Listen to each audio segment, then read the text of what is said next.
Hi. Hello. It's Skycatlive.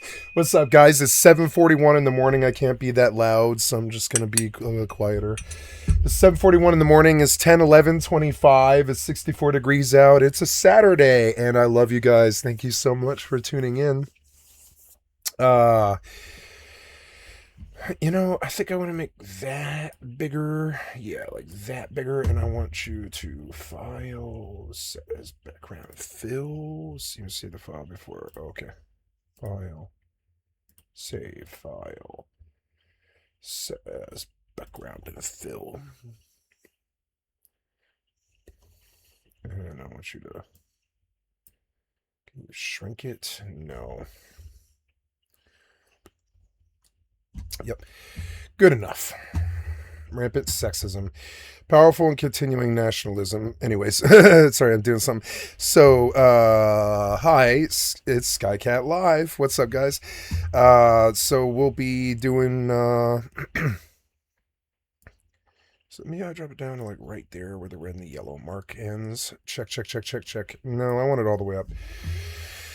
Okay, so I am uploading videos. I'm going to drop it off the big face now, and I'm going to get in the games. The first thing is, X4 did not load. We got to get in Grand Exchange. I'm going to go get on about the business of that.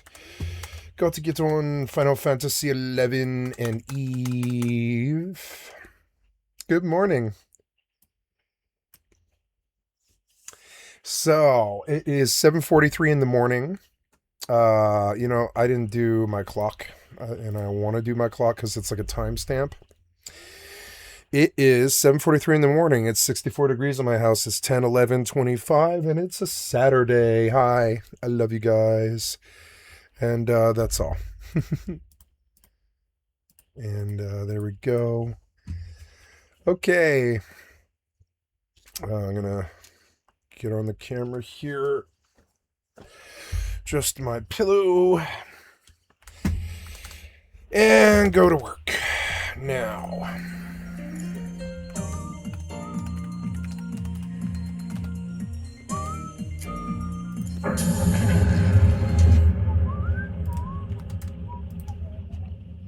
$4.5 bill.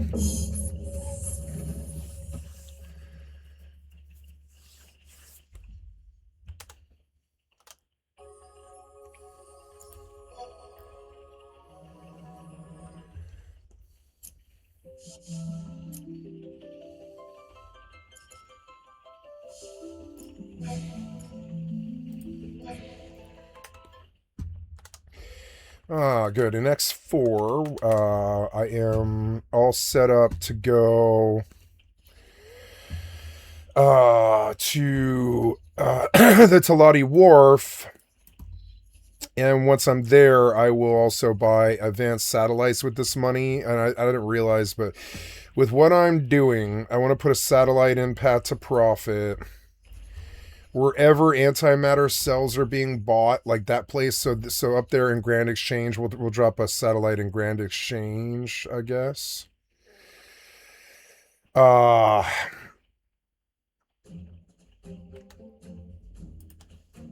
Maybe I can get a picture of how big the advanced satellite. How big is the advanced satellite? X4 foundations. How much coverage is advanced satellite?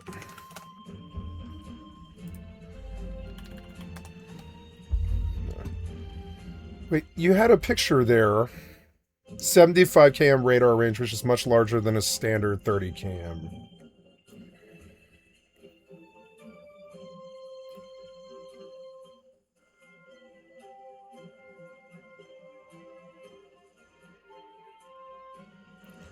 No, there is a video. What we want is consumables here on the left-hand side. We're going to head to consume. So, radar range 30 kilometers, as mentioned, and the maximum integrity is 100 megajoules. And that satellite, 75 kilometer range with 150 megajoules. And if you look at what it says as a description, a static object used for observation. Once deployed, the satellite will pick up any communication. Let's just watch this video. It's probably good. Good morning video here, but I need to get on my way. I think I'm going to do Faction Warfare today because it's, well, no, it's a Saturday. Maybe I'll just haul all weekend, but on Monday I'll go to Faction Warfare.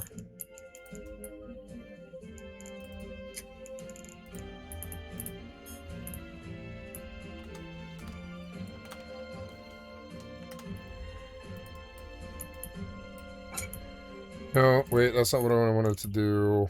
There we go. So, undock.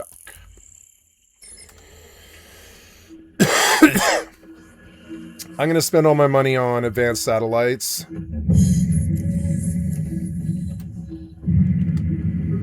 How long do they last?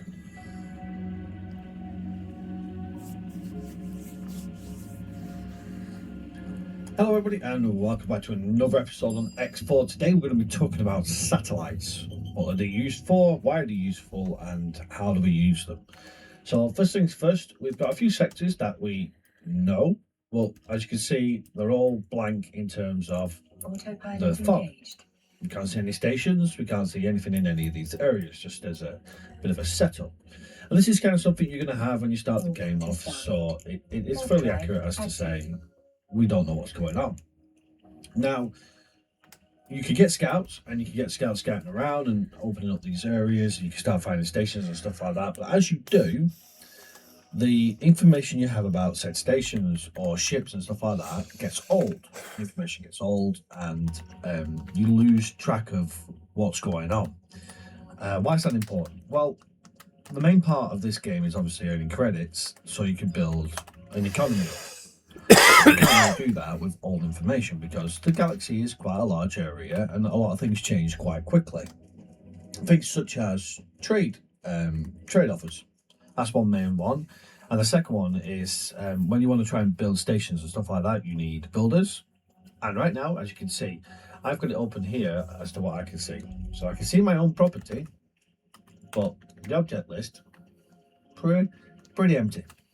So how do we improve that? Well, the best way to do it is satellites, because satellites are stationary objects and you don't need to keep ships in the system. And more often than not, satellites are overlooked and not destroyed by the enemy. However, they can be destroyed. They are an object in the system that can be targeted. However, generally, they're left alone. And that means you've got fairly good, accurate intelligence. And like anything important, intelligence is right up there. It's the top one. You know, if you look at anything, intelligence is always the thing you need the most. So how do we go about getting them? Right. So somewhere in the system is a wharf. So I've got a few ships here just to fly around. So the first thing I do is I deploy my ships to do a little bit of a scouting mission. Obviously, you might not be able to do it if you've not got any ships of your own. However, you can do this with your own ship, as in the one that you get at the start, and you can just autopilot it if you wanted, or you can fly around physically, and you can just unlock a little bit of the area. Now, we know in Argon Prime somewhere there's just a shipyard and a wharf. There's the wharf. So once you've got a wharf or an equipment dock, you can then take a ship. I want to see him do that. How did he do that? Might not be able to do it if you've not got any ships of your own. However, you can do this with your own ship, as in the one that you get at the start, and you can just autopilot it if you wanted, or you can fly around physically, and you can just unlock a little bit of the area. Now, we know in Argon Prime somewhere there's just a shipyard and a wharf. There's the wharf. So once you've got a wharf or an equipment dock, you can then take a ship, right-click that ship, and you'll have upgrade repair at. You're going to need some credits for this. So that gives you your ship. Now, this ship is a highly advanced ship with components that we don't actually have access to, so you can ignore that, as I'm just using it so they fly around a little bit quicker. What we want is consumables here on the left-hand side. We're going to head to consumables, and you've got an option of satellites and advanced satellites. Now, advanced satellites are your better ones. they are a much bigger range. So the standard satellite is about 30 kilometers, and the advanced satellite is 75 kilometers. But the price is ridiculous in difference. Starting out, obviously you're going to struggle with credits, so you might want to just use some standard satellites. However, as you start earning more credits, you might want to start using advanced satellites. That's a price difference. That's a hell of a big difference when you've got low credits and you're just starting out. I usually use a mixture of the two. And the reason being, some sectors you need less information. Some sectors you just want to know what's coming in and out of the jump gate. And some sectors you need to know as much as you can about it. So use the mixture of the two in places where you need to. Now, the main difference is the range in which they pick up information, and obviously the second difference is the advanced satellite is slightly stronger. So let's add these to the shopping list and I'll show you exactly what I mean. Let's confirm that order. So my ship's now going to go ahead, it's going to go and get repaired and basically put in some advanced satellites and some satellites in it. If you ever want to know anything about anything, you can go to your encyclopedia here. It's equipment, and then we want to go to satellites, and you've got an input for satellites and advanced satellites. So radar range 30 kilometers as mentioned, and the maximum integrity is 100 megajoules. Advanced satellite 75 kilometer range with 150 megajoules. And if you look at what it says, oh, I went too far. Oh, I've got to go observation. to the other zone. I do. I forgot where I was going. Frequencies within a certain range. They are not one-use objects. Satellite can be deployed in one location, then deactivated and picked back up in a ship, then redeployed in a new location. So if you realise actually I've got my coverage wrong and I want to move them around, deactivate it, pick it back up, put it somewhere else.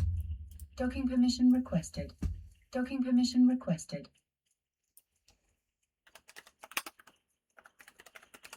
Ugh. No, just close that. Docking request accepted. Docking permission requested. Autopilot disabled. Waypoint reached.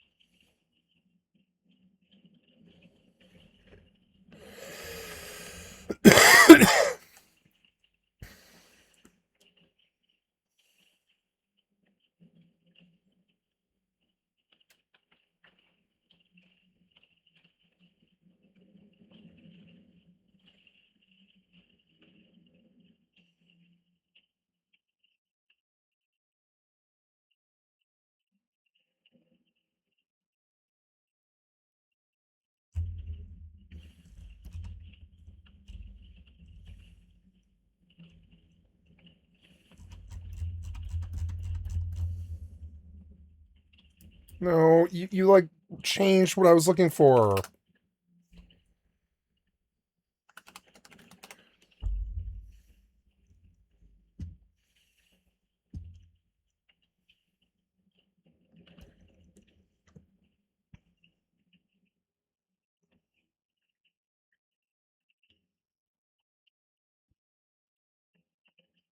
Oh, console. Rust on console.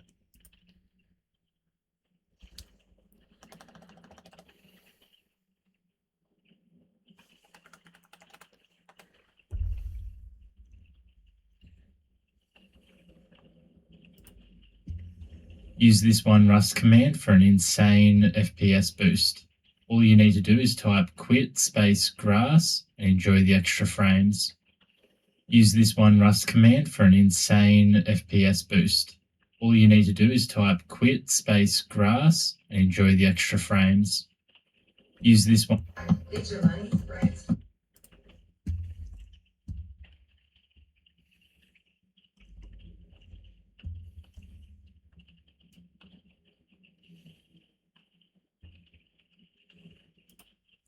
What's up, I'm Troubleshoot. Rust has had an absolutely massive update where there's a lighting engine overhaul, nighttime got a lot darker, and of course, the entire menu system was overhauled, loading was changed up, and things like that. The changes have been absolutely massive, and of course, you'll need an up-to-date optimization guide, which this no BS guide will take you through. Before we get into it though, this video is not going to cover Windows optimization at all. Instead, you'll find useful guides linked down below to get even more performance from your system.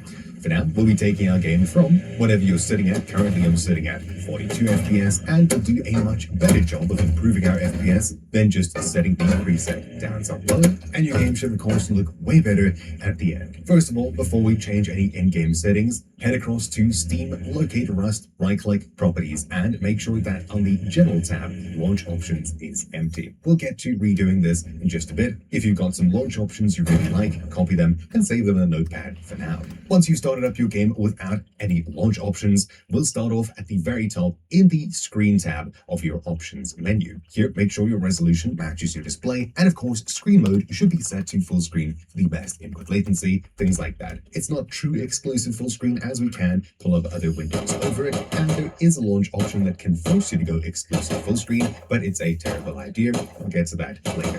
FPS, you can either set it all the way down to 0, which is unlimited, or crank it all the way up to the max, which should be about the same thing. VSync definitely turn off unless you're getting screen tearing, and limit FPS in menu and background. You can turn these on if you wish to generate less heat and use less battery power while your game is paused, or of course you're tabbed out. The background option can also help when you tab out and Discord or YouTube is lagging, things like that. Then moving down to the graphics tab, here is where we can get some serious performance from our system. I'll start by setting the preset down to low, which should lower most of the options here, and you should see a pretty healthy boost in performance. Now, I'm using Rivet Tuner to get this fancy overlay, but you can Shift Tab, head across to Settings at the bottom, and under the In-Game tab, scroll down and just make sure to enable the Performance Overlay, and you can change it from just FPS to show a huge amount of detail, which if I unpause and show you there, let's make it a bit bigger, there's a ton of info now being shown. Alternatively, Rust does have a built-in FPS counter. You can hit F8, which will bring up this info in the top right. It shows you your current FPS, and I'm pretty sure that's frame time, as well as RAM being used and a GC counter, but we'll get there later. For the most part, I'd recommend the Steam overlay if you're going to be looking at your FPS counter. Then, heading into graphics, here's where we can get some serious performance from our system. At the very top, render scale, basically always have this set to 1, otherwise your game will be needlessly blurry. Then, shader level. We've got 3 different steps here.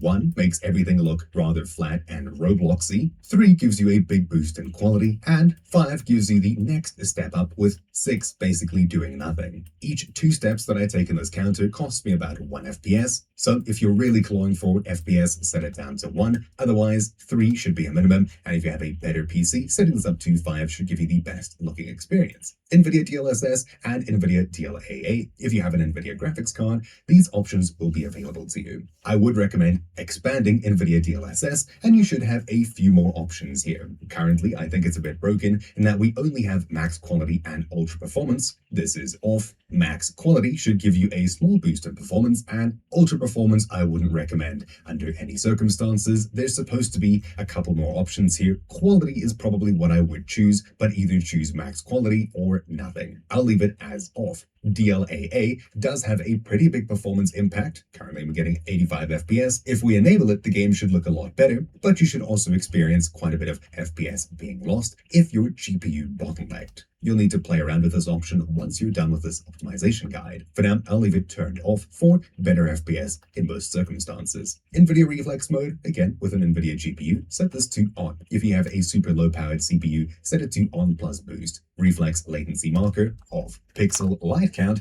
this used to quite drastically change how Windows showed previously. With this option set down to the lowest, you could see through Windows quite a bit better than a pixel light count of 8. Here's 8 versus 0, but I think this option's either broken or it's not as noticeable as before. Leave pixel light count on 0. Particle raycast budget, this is a pretty big number here. However, there's no effect on performance or looks. Leave it on 4. Soft particles is a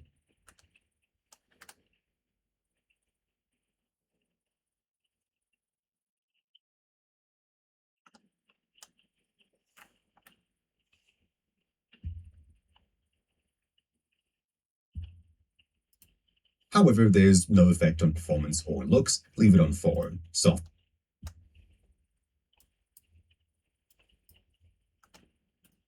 particles is a relatively interesting option if we change it to nighttime and you're looking at a fire or something like that. Turning this option on gets rid of quite a bit of that bloom. Performance-wise, there shouldn't be a difference. Personally, I like leaving this turned on just as it looks a little bit cleaner. Then moving it down here to world. First of all, draw distance. As you can see, when you're really high up, the world seems to get sliced in half really quickly. This happens if your draw distance is all the way down. So for example, here's 500, 1000, and 2500, which is the max. At the max, you'll barely notice this weird effect, and on 1500, I don't really notice it either. Performance-wise, each step is going to cost you quite a bit. For me, each 500 costs about 2 to 3 FPS when I was at 80, meaning that 1500 is probably as high as I would go here. But of course, you can lower this as you see fit, but keep in mind that this not only hides more distant monuments like oil rig there, it also affects minicopters, things like that. They won't render in as far away. 1500 seems to be a good middle ground here. Then water reflections and quality. This is super weird.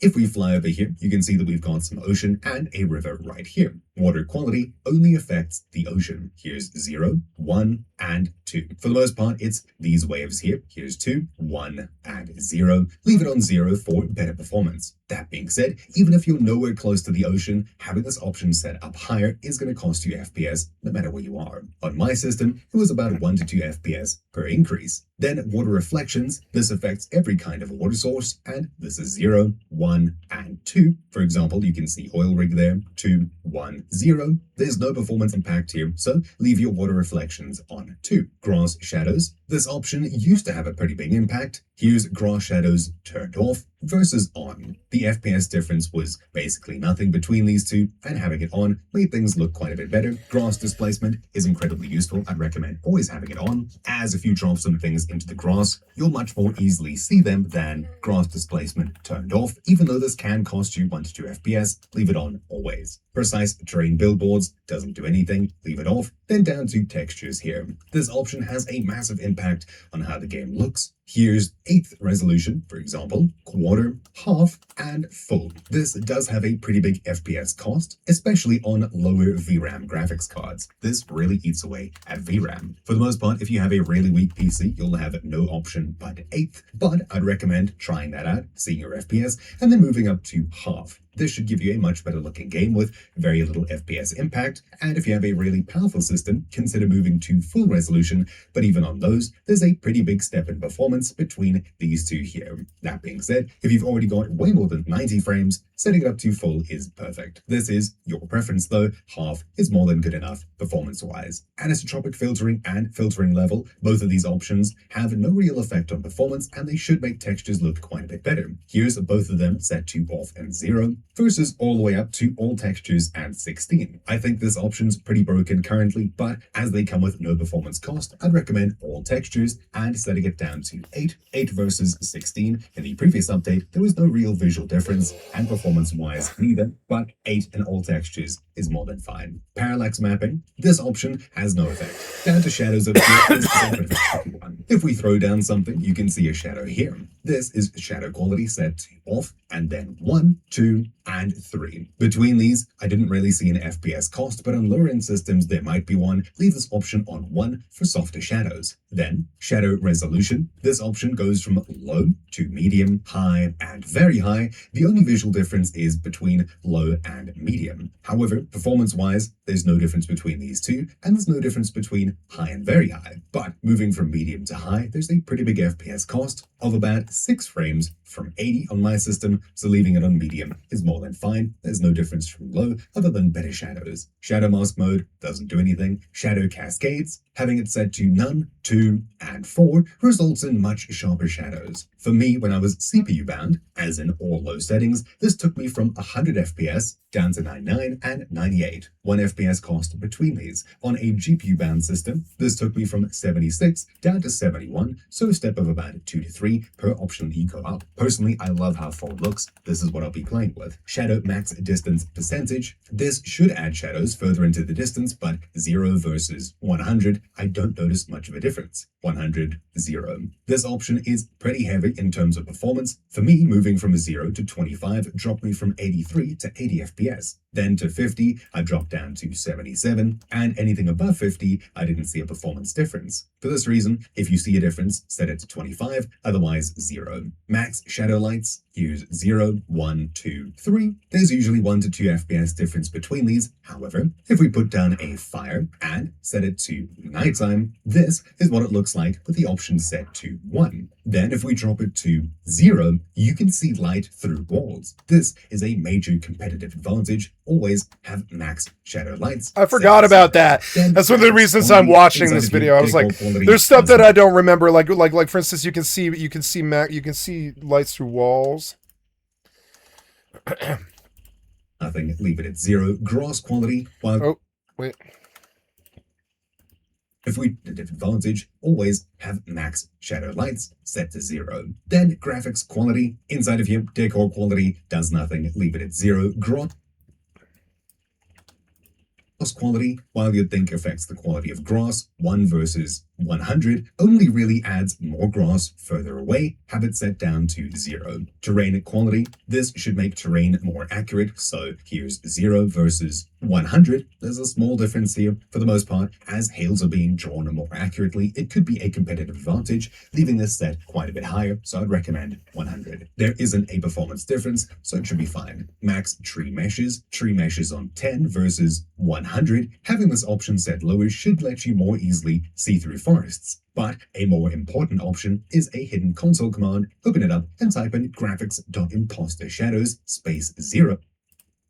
This is 1 and this is 0. It gets rid of a lot of shadows inside of forests, making them dramatically more easy. Not to mention, max tree meshes took me from 79 to 77 FPS between 0 and max. Then, before we move away from the forests, tree quality between 0 and, let's see, more distant trees here. So 0 versus 200. This option lets you way more easily see through trees as they're not dropping down to their lower LOD, making them super blocky and pixelated. This is a competitive advantage by having it raised. This option between 0 and 200 took me from 79 to 77 FPS. It's definitely worth the 1 to 2 FPS cost. Raise it all the way up. Then object quality. This one's rather subtle. This mainly affects rocks and buildings, so flying around over here from 0 to 200, there'll be a subtle difference. But if you set it to 150, you'll get the majority of those subtle improvements with much less FPS impact. Between 0 and 150, I only really lost about 4 to 5 FPS from 90, but moving between 150 and 200, I dropped another 7 to 10 FPS, so pretty much never go above 150 here.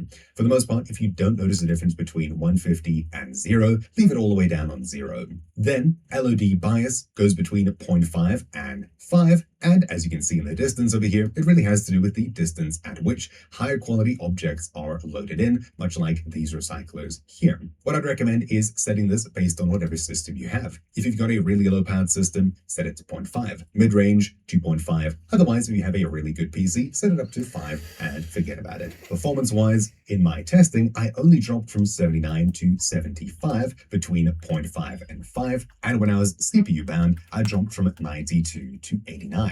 So it's got a small performance cost for how much it improves how things look. For the most part, if you have it set to 2.5, you're not really going to notice the lower quality models pop in because you need to get pretty far away for them to actually happen. So for example, right over here, it actually changes. Then down to particle quality, this one doesn't really have a visual impact at all. Leave it on 0. Moving down to image effects over here, you can make your game look way better, basically completely for free. As you can see, anti-aliasing is set to off, and if we change it to FXAA, things get really blurry. SMAA improved it slightly, but TSSAA is the best option by far, and it gets rid of most of those weird visual artifacts from jagged edges while looking around. Anything else like FXAA, these are super noticeable. Have this set to TSSAA for a slightly better looking, less aliased game, but it's a little bit blurry. In order to fix that, enable the sharpening effect, which is basically free. There's no FPS impact. This looks so much better than off over here, at least in my opinion, and FXAA. Frames are better. SMAA, which is quite sharp, but TSSAA gets rid of all of those jagged edges, and this looks really nice. Performance-wise, there's basically no difference here. I did get 1 FPS drop, changing this from off to anything else, but it shouldn't really matter. High quality bloom, this one mainly has to do with different light sources. Here is on versus off. Personally, I don't notice much of a difference, and there's no FPS impact. Leave it on or off, doesn't really matter. Ambient occlusion, this one is much more subtle, but it is still noticeable. Here is on versus off, on, off. This one did take me from 107 to just 103, so there's a relatively big FPS cost. For the most part, have it off unless you really care about it. Sharpening we covered. Vignetting, this is off versus on. It adds an incredibly care about it. 3, so there's a on, off. This one did take me from 107 to just 103, so there's a relatively big FPS cost. For the most part, have it off unless you really 100 to do from off to anything else, but it shouldn't really matter. High quality bloom, this one mainly has to do with different light sources. Here is on versus off. Personally, I don't notice much of a difference, and there's no FPS impact. Leave it on or off, doesn't really matter. Ambient occlusion, this one is much more subtle, but it is still noticeable. Here is on versus off, on, off. This one did take me from 107 to just 103, so there's a relatively big FPS cost. For the most part, have it off unless you really care about it. Sharpening we covered. Vignetting, this is off versus on. It adds an incredibly subtle darkening effect to the corners of your screen. No FPS impact. Leave this set to off. Depth of field, absolutely always have off, otherwise you'll need glasses. This is pretty extreme because I use FreeCam for creating Rust videos. You'll find a link to my Rust channel linked down below, but off should always be better. As you can see throughout most of this video, I've had motion blur on, and it's so much easier to look around and lock onto targets, especially in PvP with motion blur turned off. Absolutely always have it turned off. Lens dirt, you don't see very often, but less distraction is more better while PvPing, so leave it set to off. Finally, guard rays over here. These used to be quite noticeable, but if we try and stand in a place where we should see guard rays, so like over here with this option turned on, I don't really see all that much.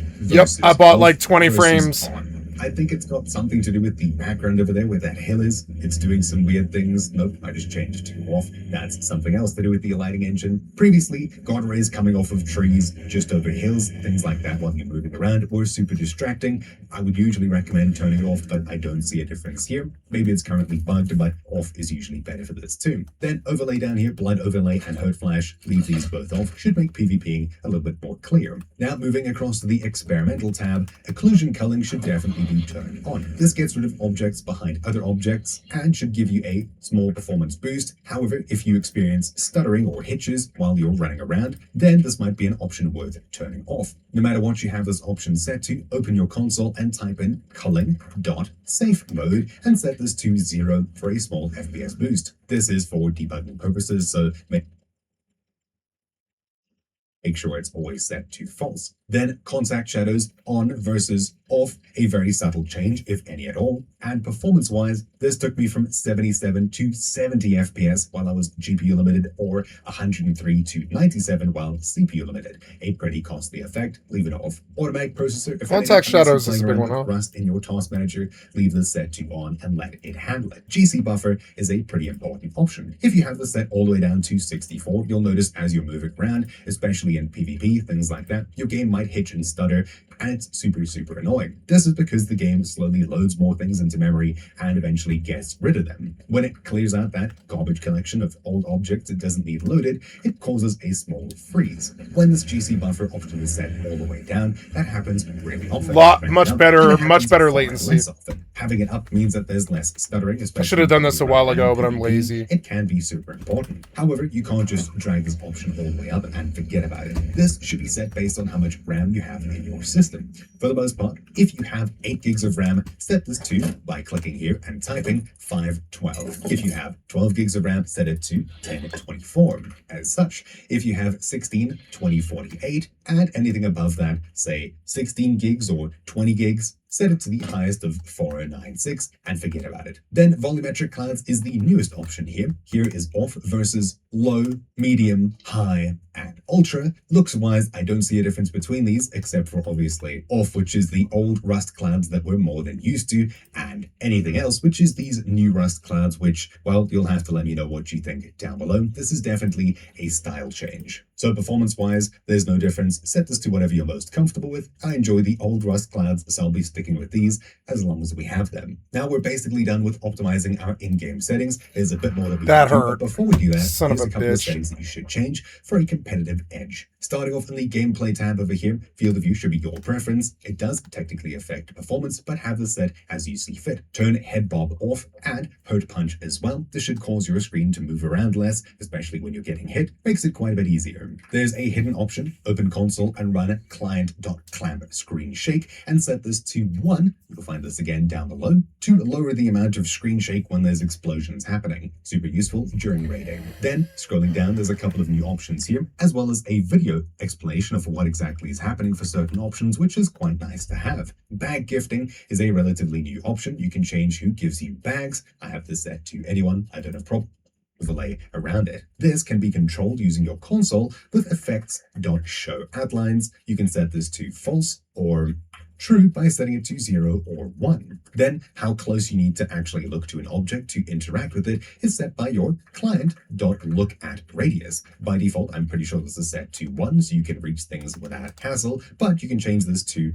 say, 0.5, where you'll need to get quite a bit closer to things, or maybe 0.25, there you go, quite a bit closer, all the way down to 0, where you absolutely need to look perfectly at the object, otherwise it doesn't highlight. This is useful for reaching around small corners, getting through small spots to upgrade certain walls behind your tool cupboard, etc. I'd recommend setting up a bind for this. You'll find one down below, so you can easily toggle between 1 and 0 for easier pickups and more accurate building, things like that. When this option is set up higher, you'll notice that either looking through doors or around objects, you'll have text popping up. Putting down an armored door and toggling the hatch, there's quite a bit of text on our screen, which can be super annoying. While lowering the lookout radius would completely get rid of this, there's an even better option. Pause, head across to user interface, and here, scrolling down, under interaction, you can change the interaction crosshair mode from default to icon only, which just has the icon, or minimal, which is just the dot, but it doesn't explain what you're actually doing. It's just showing that you can interact with something. If anything, I'd recommend icon only, just so you still understand what you're about to do before you accidentally do it. Otherwise, leave it at default, and instead, change hide text while at ADS to on, so when you scope in, the text gets moved out of the way quite nicely. This is what I'll be playing with, otherwise icon only, but I would recommend turning off that last option, as this could be pretty distracting. So use one of the two. Then scrolling down further in here, there's a couple of new options. I would assume death marker on compass is super useful. If you don't already have it, you'll have your marker for wherever you died last, showing on the compass at the very top. Super useful to leave it turned on. And finally, two super niche things. First of all, if you're looking down on a roof and your legs are getting in the way of people, you can use the console command legs.enableLegs0 to turn off your legs entirely, which is your preference. Personally, I don't struggle with this, so I'll leave it on a 1, just so I can feel more in the game. Then, if you're a seasoned Rust player, you've probably been running around and all of a sudden your screen gets covered in red text. To fix that, open your console and use the command console.erroroverlay0 to turn it off, and Oh, I can turn that off? open your console and use the command Console.erroroverlay0. Cool.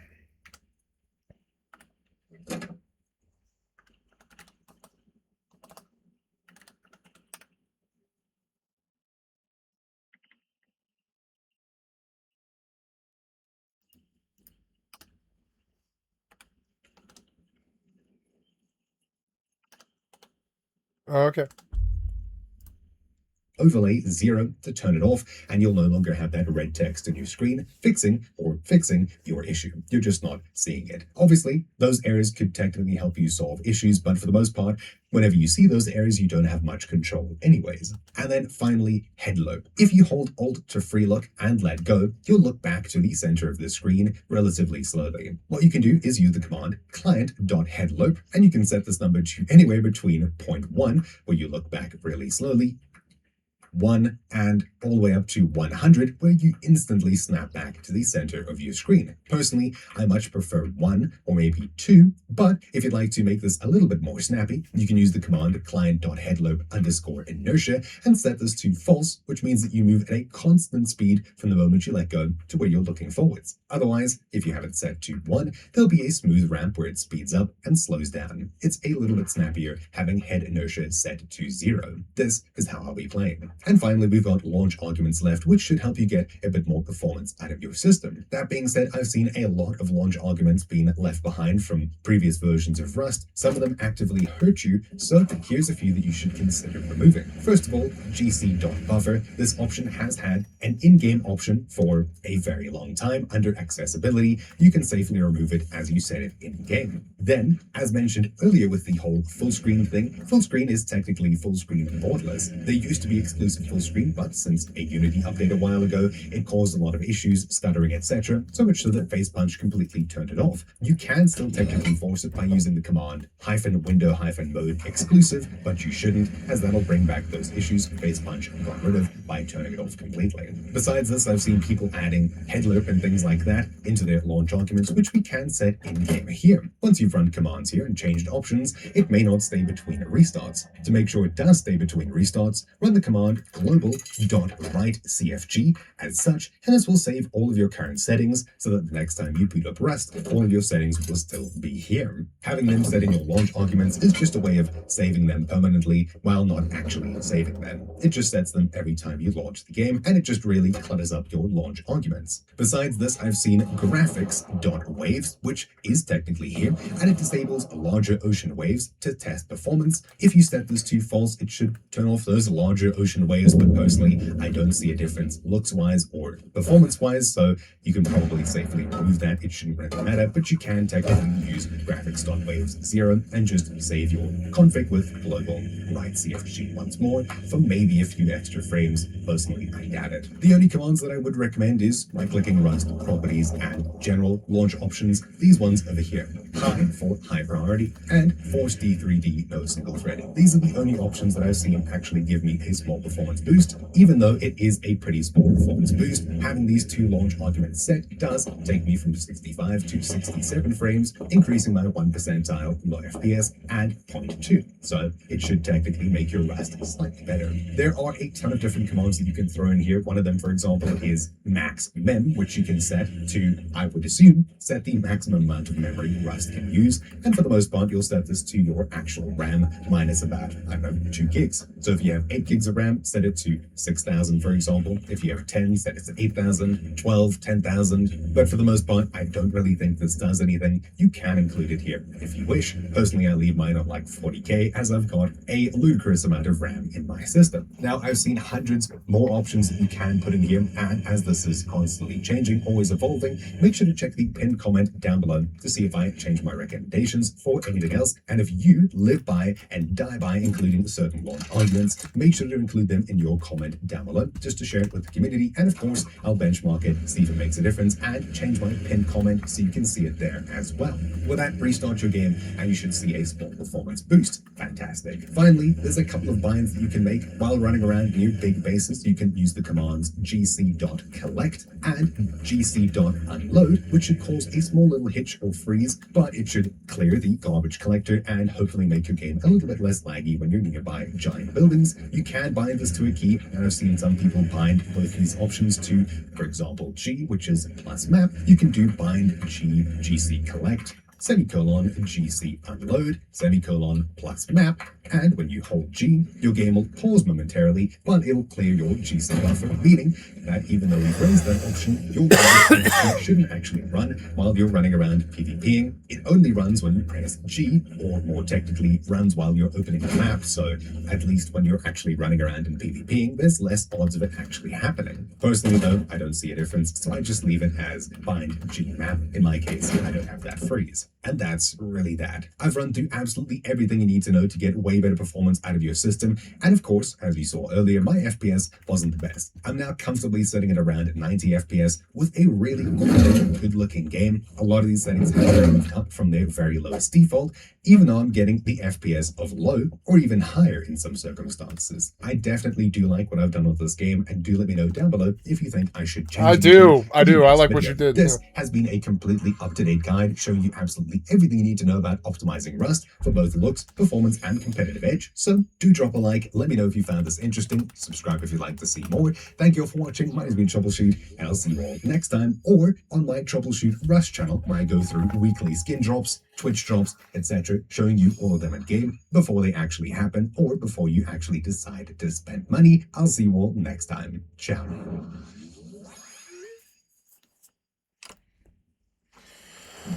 Okay, so I have to pause to go to the restroom. I will be right back. Okay.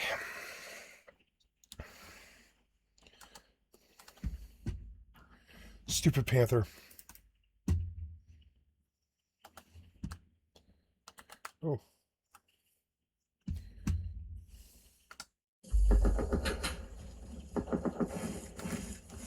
Oh, snake.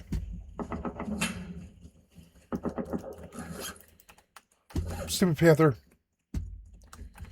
Where did I park?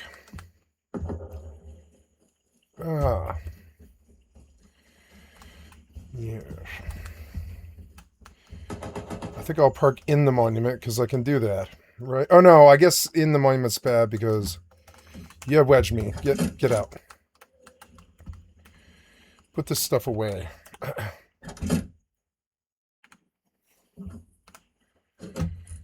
Okay.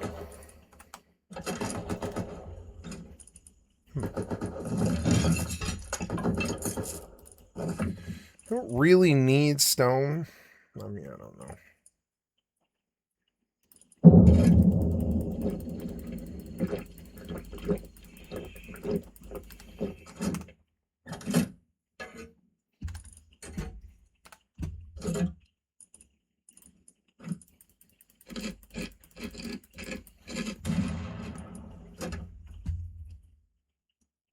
So cool. So cool.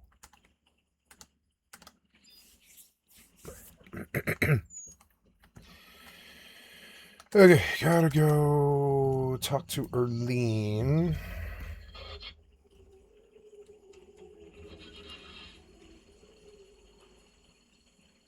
Oh, good. Is it right inside the door?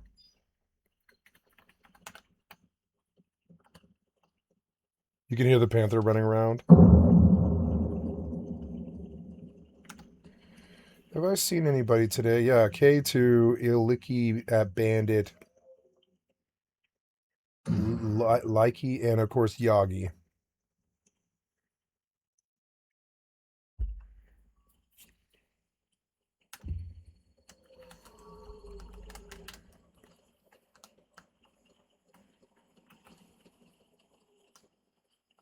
So yeah, this is easy enough.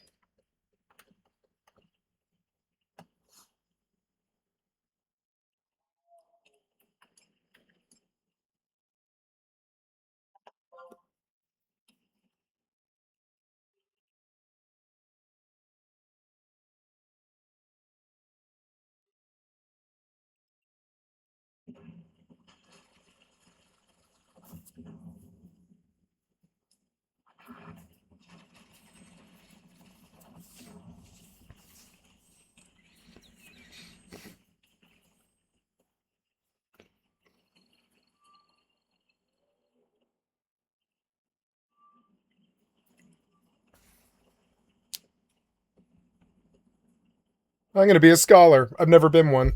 I've never done this. Hells yeah, sheets of vellum. Book themed stuff.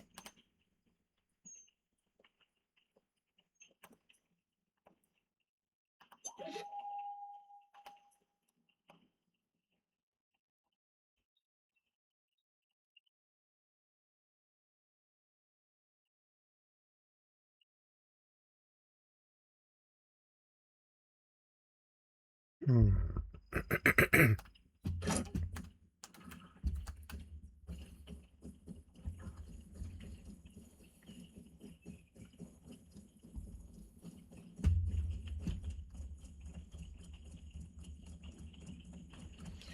Where can I go before I get rads? Right here? Okay. Not here. Is there a pump jack about? Here's a road.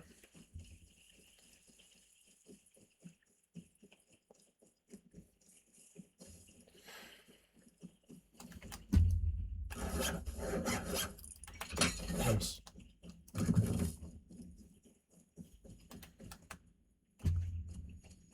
Road is good. I want to park just off the road and then run train yard.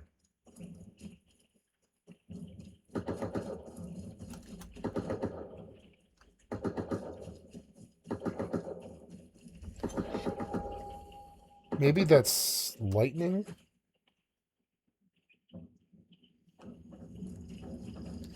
Getting some kind of weird visual effect now.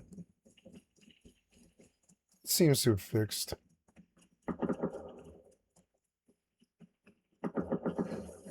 Oh, snake. Bleeding.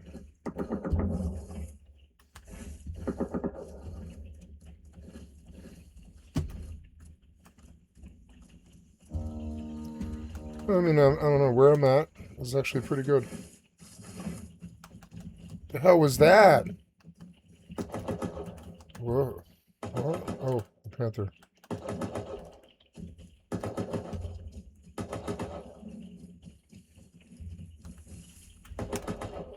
Can't get me, panther, bitch.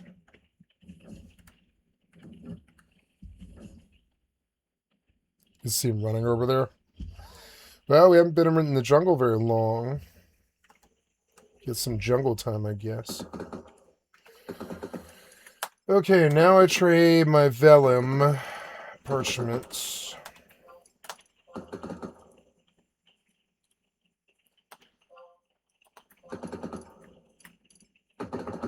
Parchment.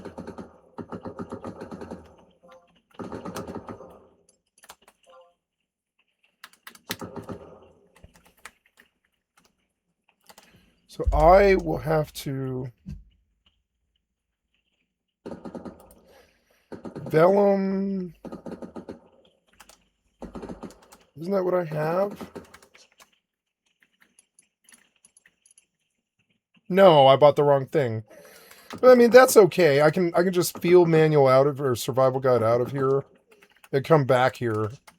They don't want you walking. They realized how bad the walking is, and they're like, no, if you've been somewhere, you can come back. I like that. I mean, was there a survival guide here? Let's wide scan. Yes. Yes, there was.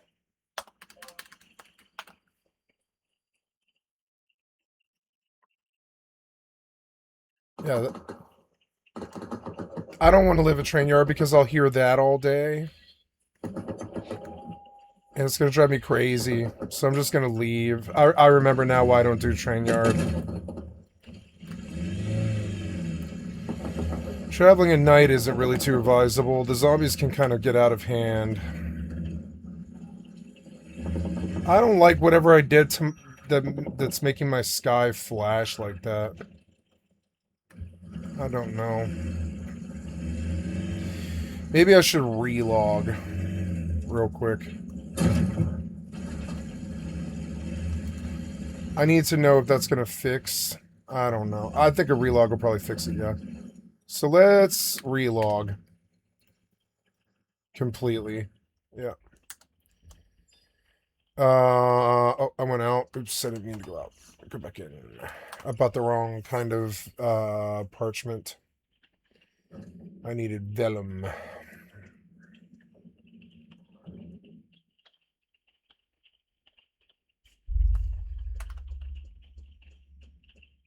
Oh. The survival guide, where is it? There you are. Teleportation assistance to... I want to go to Juno or whatever. Where's Juno? What? Stock. Winders. The Dugan. Zolkine. Next page. No volume fronts. Yeah, just take me to Windurst, I guess. Yeah, just... Yep, go. Oh, all mod tablets have been found. So you can teleport to port for free.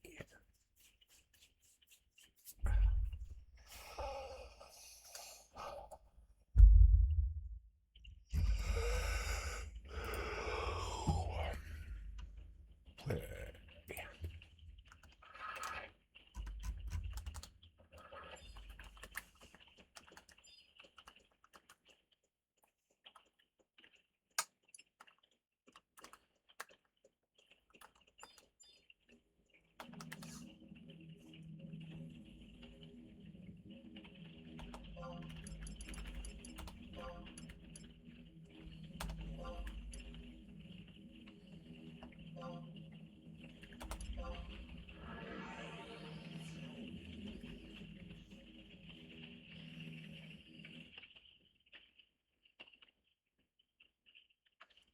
Is there a survival guide right here?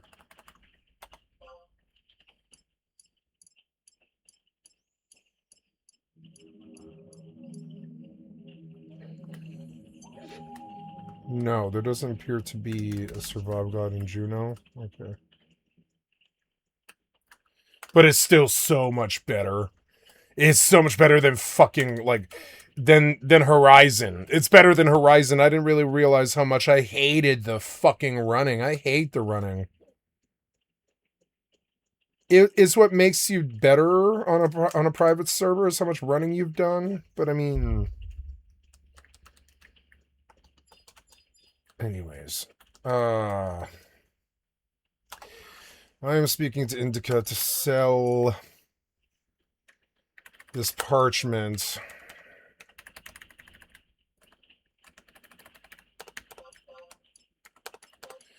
And buy vellum, which is in Leathercraft. I bought the wrong thing. Vellum. 450 grand. But I can go trade. Ooh, there's a really good way to make money as a scholar. Jesus, I can go trade. So I'm going to have to go learn this other experience, but that's fine. We can do that. Rollerberries can purchase in Juno from Gecko. I will have to go do this. You may instead speak with your nation's campaign arbiter to be teleported directly to the zone. Or I can just use the survival guide. Head to Crawler's Nest S to talk to Tucker.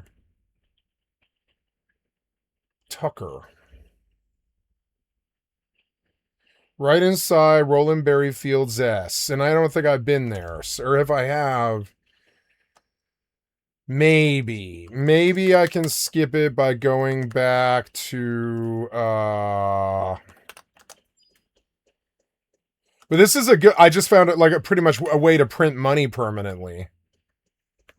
So, oh no, maybe not actually.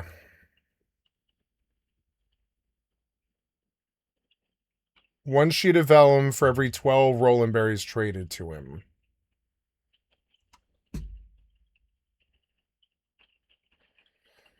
No, this is just a lot of money however you look at it. How much money do I have? How to turn ROE into money.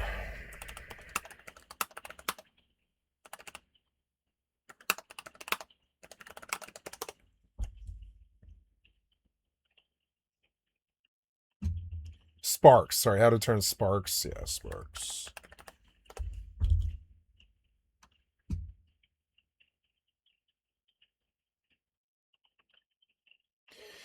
The Acheron shield is a popular choice. Oh, look, we can just probably do that. So, oh, I don't know if I can buy this at 75, but it's sold by Sparks, or sold 4 Sparks of Eminence. So let's see how much Sparks I have.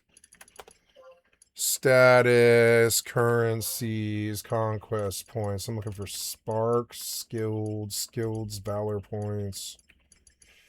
Too many schmeckles. Too many schmeckles.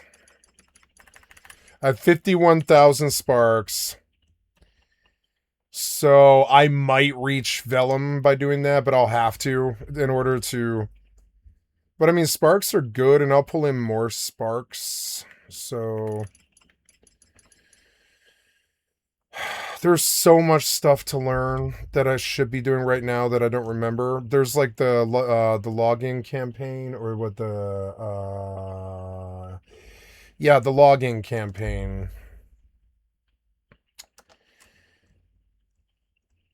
Maybe I could produce my own vellum. That's also another valid way.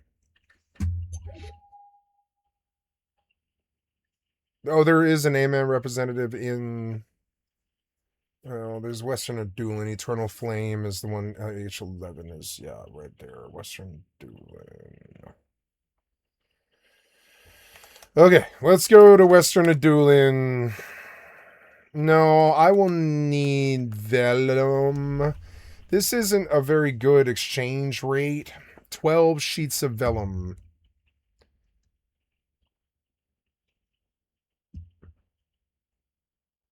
One sheet of vellum for every 12 Roland berries traded to him.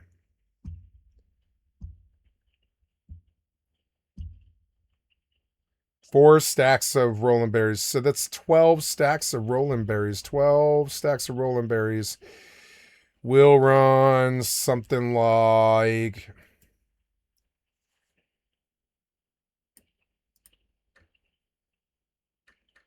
Oh, no, they're cheap. Oh, no, it's only 20K. Oh, okay. No, it is a good, but is the quest repeatable? Let's go look at Tucker. Oh, yeah, we're back in, yes, so... Oh.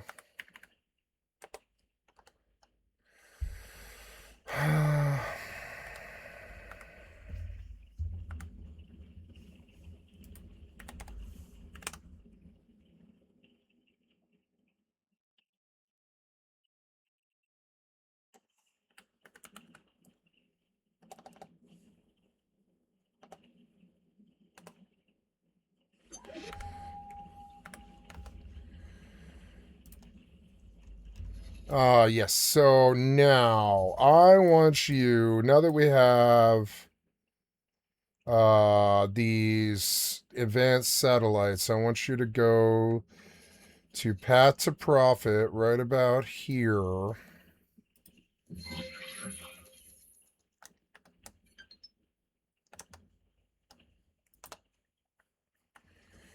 It's dark on Rust, but I don't have that sky flicker anymore. Graphics change was a bit drastic, I think. We're not gonna do... Oh, I need my compass. Yeah. I need a recycler. One that I can drive up to. Oh, mining outposts would be good. Living in the mining outpost for a day would be good. It would be really good. It would be a good, solid way to get a lot of loot. Let's go live in the mining outpost. That's perfect. I'm not going to live in the mining outpost next to the... Well, I could just live in the mining outpost at the recycler. What's stopping me? If anybody shows... Don't bite me. No, don't bite me. No, don't bite me. No, no. Alright, well, let's just park the damn car and take the fucking death, I guess. Son of a bitch. Okay, mute the sound. We're gonna give him a little bit to disperse here, like 2 minutes. I don't really want to deal with that big of a fucking horde right away like that. I have enough bullets to kill them all, I suppose, but I'll have to pull out a revolver and actually do it, and I'll need like a miner's helmet, which I'm not sure I have. Okay, we're gonna buy 12 stacks of rolling berries, which is just insane. 12 stacks from this guy right here, I think, actually. M&P's Market, right? Is it? No, it's the Juno Duty Free. So I'll have to teleport to port. But I don't mind. I find this stuff fun. It's like playing Dungeons and Dragons. It's so good. It's better than Dungeons and Dragons. It's deeper. It's you know, I don't know. It's just better. So give me Signet while I'm standing here.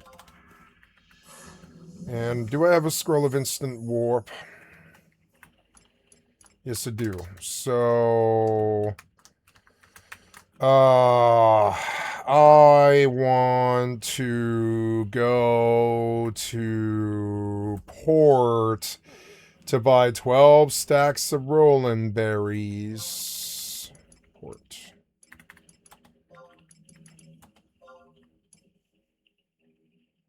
Yeah. Okay, let's see if we can fight them.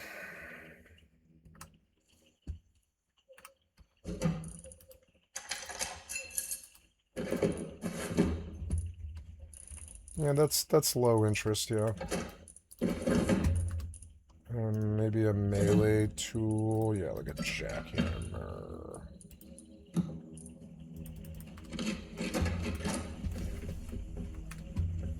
Yep, no sky flicker or any problems or anything. Oop.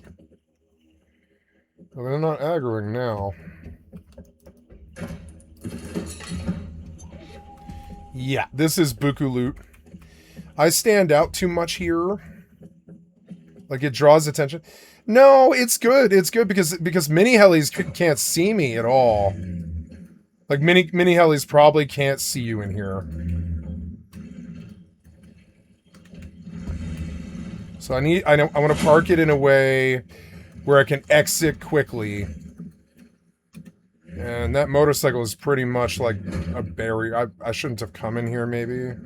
Oh god, I'm at high center. Oh, can I bump the motorcycle out of the way? Yeah.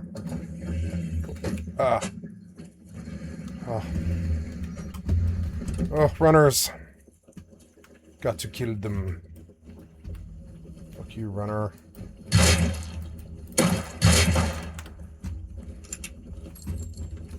Other fast ones. Oh, God. Oh, he bit me. That's such a fucking bitch.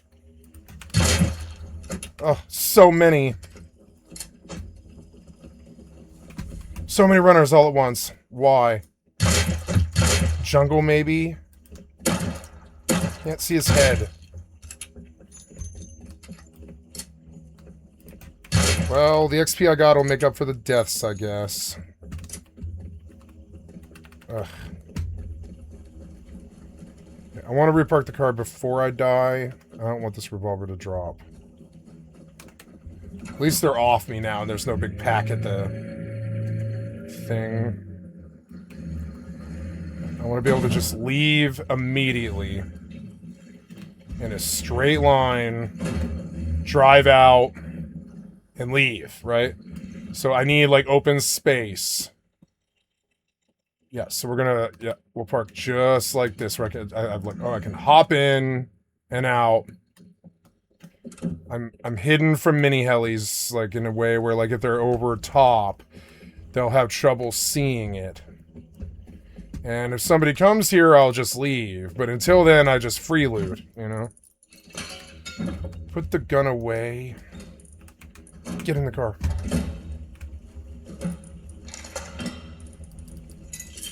More zombies, of course.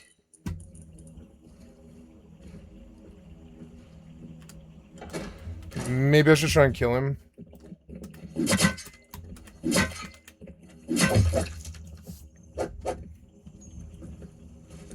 Gonna have to wait.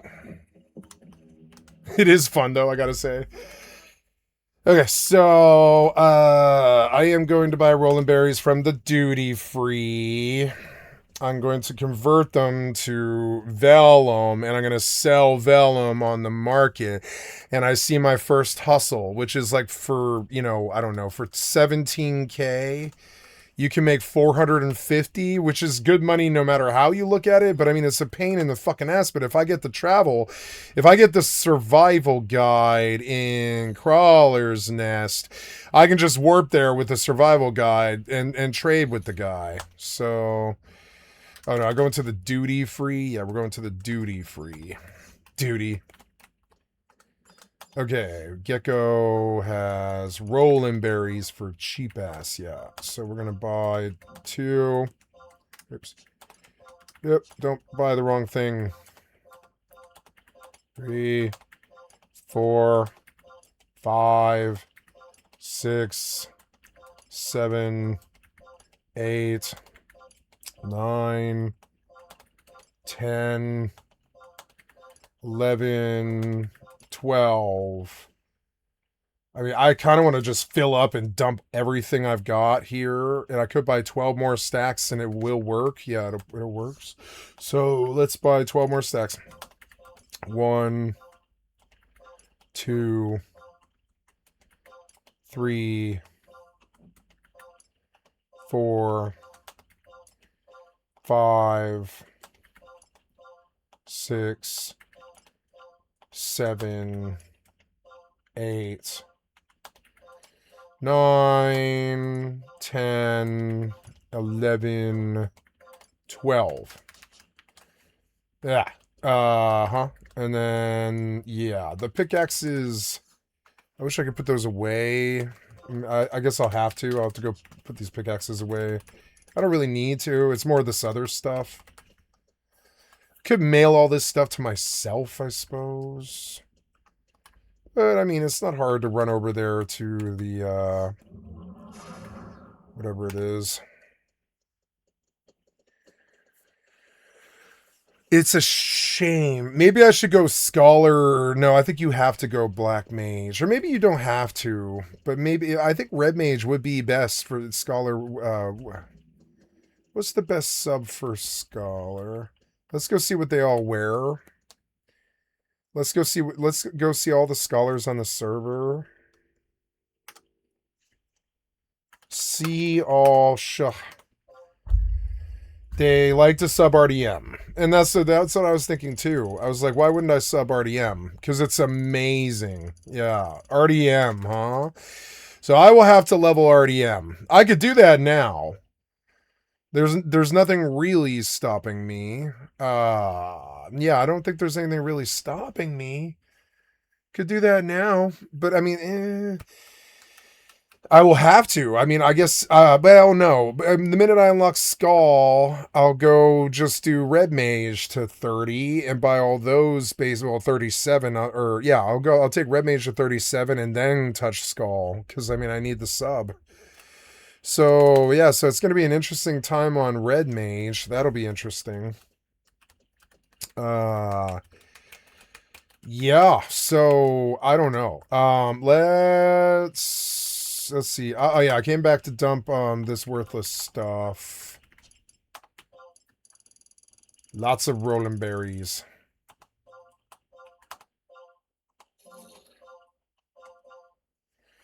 That Emperor band, I gotta take care of that. But yes, so now I have enough room. I want to see, have I been to Crawler's Nest? I don't believe I did I? No, I don't think I've been to Crawler's Nest S. No, I don't believe I have, no. So,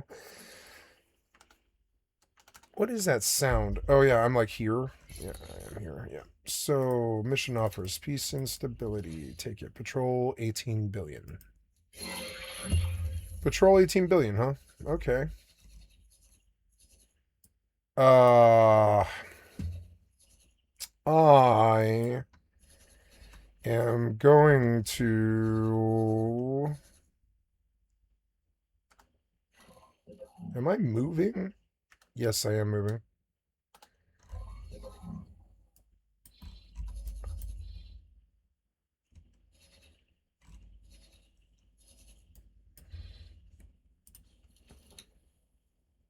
This thing, the Magpie Sentinel, what's its current orders?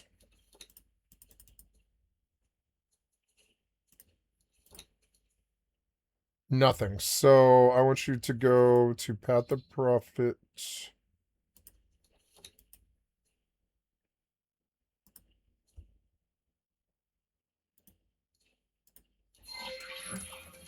I thought I told you to do that. No? Okay, well. Go. Let's pop at the RV. Turn on the sound.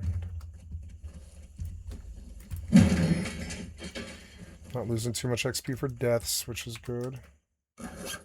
Oh, my kit. Yeah. I guess I strap up here, but I mean, a bow might be better, like just a regular bow. It'll be cheaper. Got a bow in here? Yeah. Like a regular bow. Okay, we can and should recycle.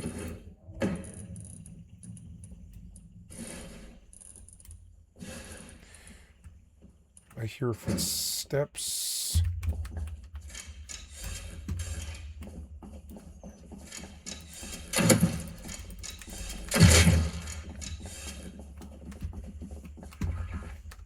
Oh.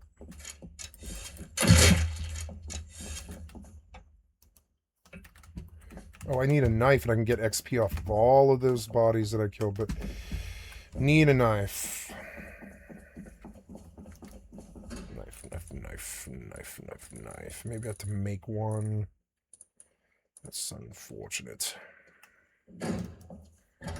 Knife in here. I'll just use a jackhammer. I don't really care. Living in mining outposts, it's genius. Did I train the wood wall already? I could wall the mining outpost in. I mean, I don't know. I don't know if it would let me. With the road being right here, I don't think you can. It's unfortunate. It'll draw attention to me. It's a good monument for what I'm doing, though. Oops. So, let's go recycle, I guess. Yeah, it's so fast. I like living in mining outposts. I might do it for a little while.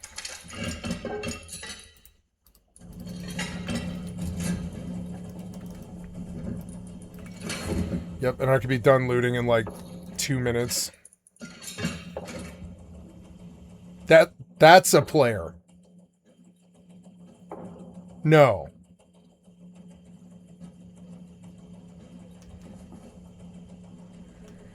Yeah, that was a player.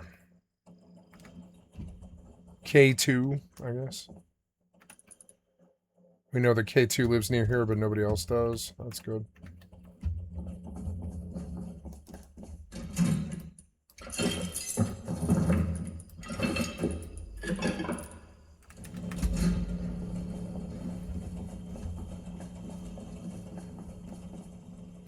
I could live at junkyard and scrap vehicles. That's another way to really make a lot of scrap. I don't really need scrap.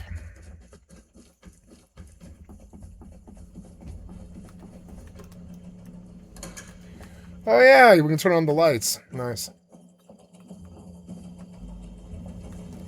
Can see better in here. Cool.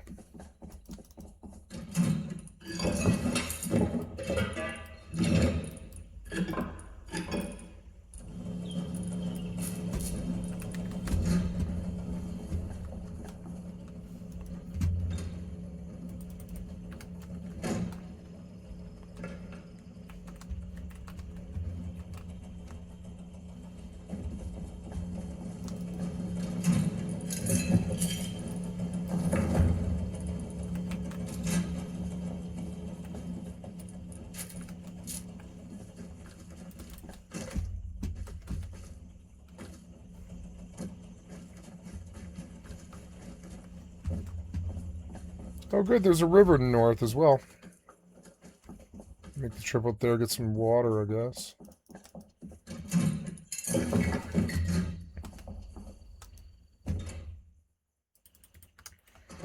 Cover from helis. I could be found here. It could happen.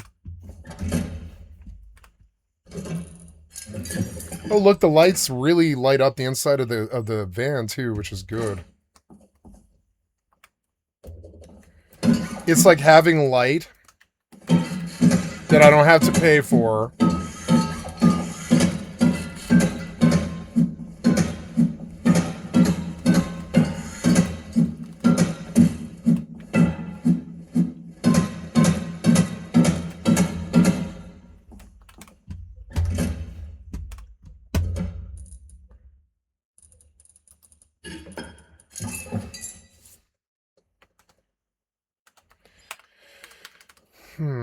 I am trying to... Damn, look, retail's busy. Fucking A. A lot of people came back here, huh? Wow.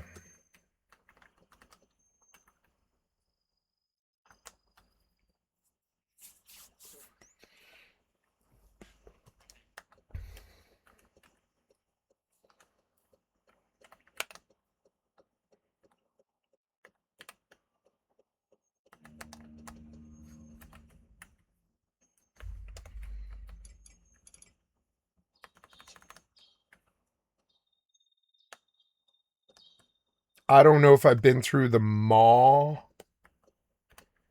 Have I been through the mall yet? I don't think I have. I will jump to... I think I got the survival guide in S, however, Windows S or whatever. Is there a survival guide in Juno? Yeah, I think there is. Is there a survival guide here? I don't know. I don't think there is. I think I have to use a crystal. And like the best place for a survival guide is like Windurst, I think. Yeah, let's go to Windurst. To port.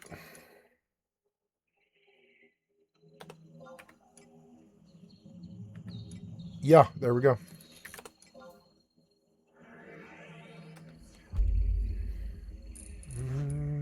Put my arrows away, which isn't too good. I'm gonna get my arrows out. Oh, I need to use my kit. The lights turn off, do they? Damn it. Well, that's cool. I can just go and flip them back on. It's got like a 10-minute timer, 5-minute timer or something. But it is cool.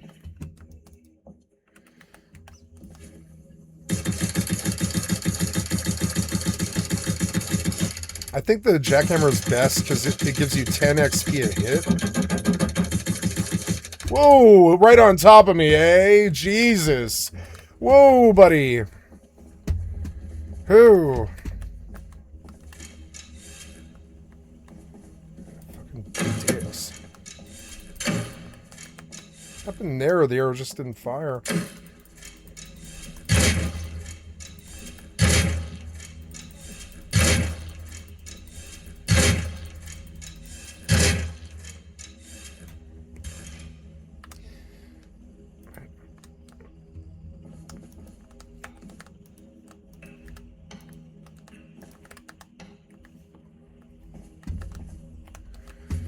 Anyways.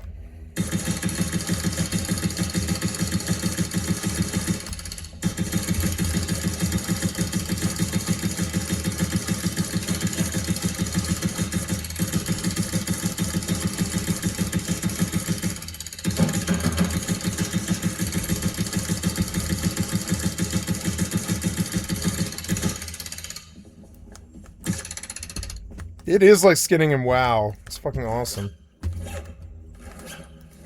Free pygmy.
I want to look at the survival guide to see if I can go back to someplace close, at least.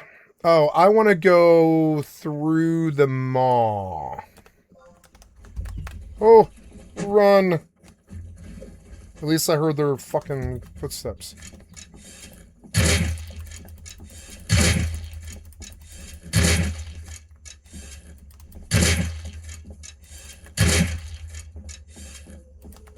A lot of zombies in the jungle.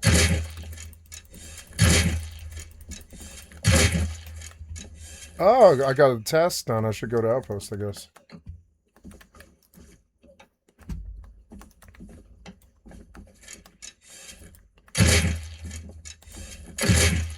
I should make a 1-by-1 spawn at Outpost. I hear footsteps, but I don't see them. Ah!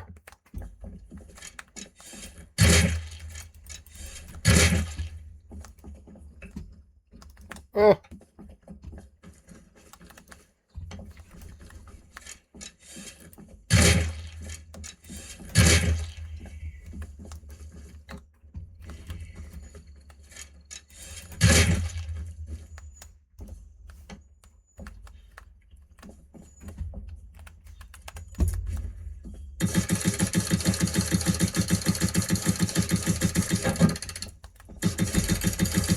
A lot of good XP here.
Got most of a level off just those 2 packs.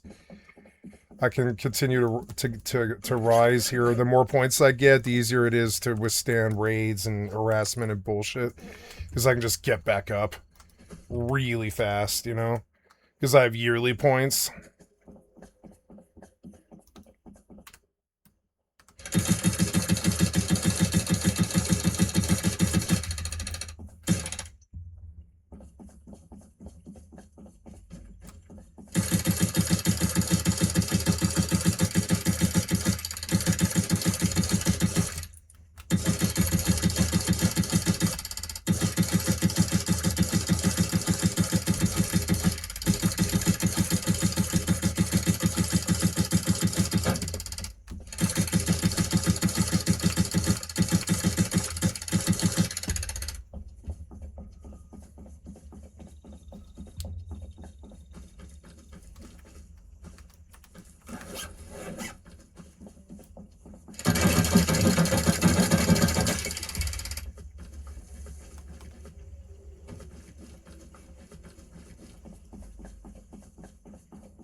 Free to repair? Oh, I guess it is free to repair. Nice. Oh, good. I can just skin zombies all day for free, huh? Not free, but basically for all intents and purposes, yeah. Oh, I'm going to bring a workbench. Well, yeah, I'm going to bring enough to make a workbench. I need wood, and metal, and scrap. I want you to make a workbench. and a cooking station. Oh no, that takes 2. Okay. Car radio. There's a car radio? Wow. I am trying to make a research bench. Yeah. Okay.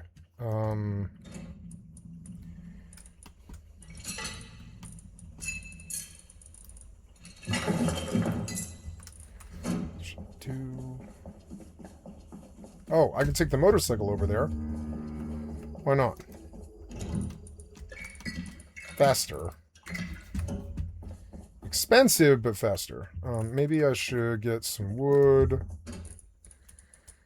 Yeah, and a hammer.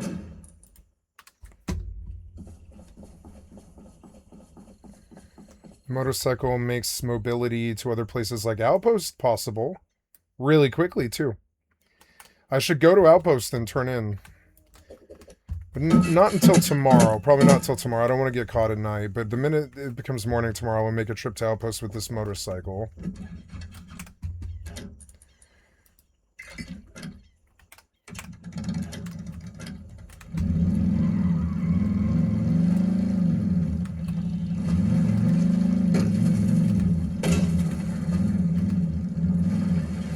I don't know. Motorcycle in the jungle is maybe not the best premise. Faster than walking. I don't know about this.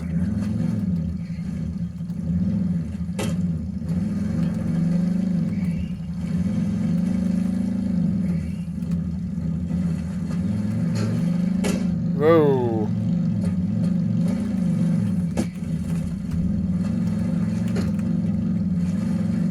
Oh, get off me. This is way harder than I thought it would be. Wait, there's the river. Yeah, it was easier to just go to the water. Okay. I don't know there's a big cliff.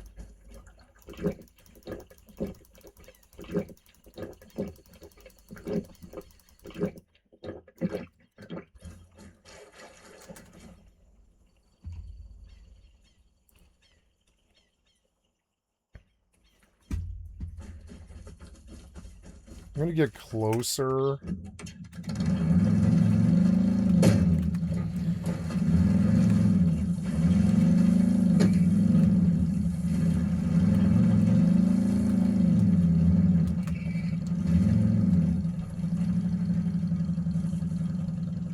Yeah, the water really wasn't that close, but that's okay. So, but we will put down a workbench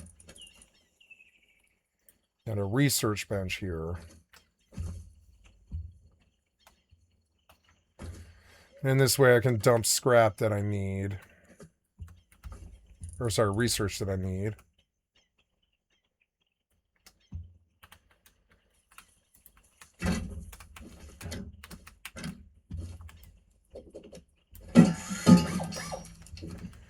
Yeah, water runs down fast. So we know that right here at this weird, like, road over the river, I left a workbench and a repair bench. There's a train track here, which is even better for probably getting to the outpost. That's cool. I don't see any trains, but there is a train track here.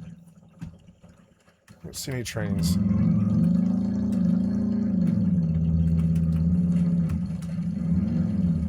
Oh, I could just go, like, juice up to outpost really quick. It's right up there, right up the road.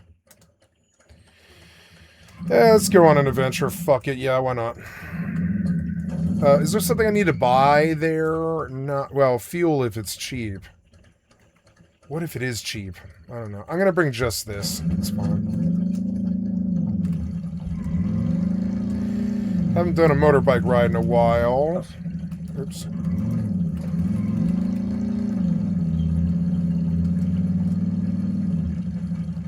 I should have gone across that, I guess, the train bridge.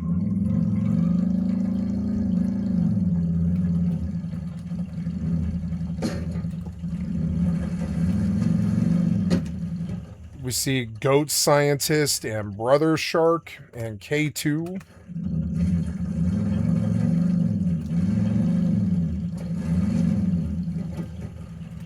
That's not too good. Maybe I should kill him. I don't know. Oh, he went in the water, did he? Where'd you go?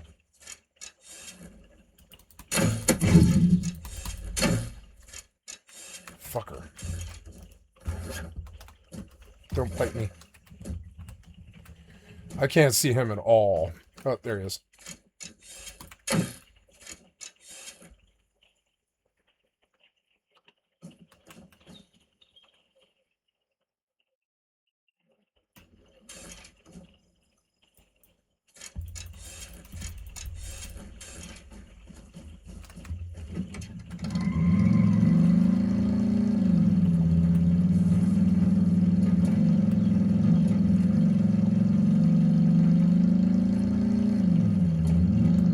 Whoa. Which way am I even going anymore? Okay.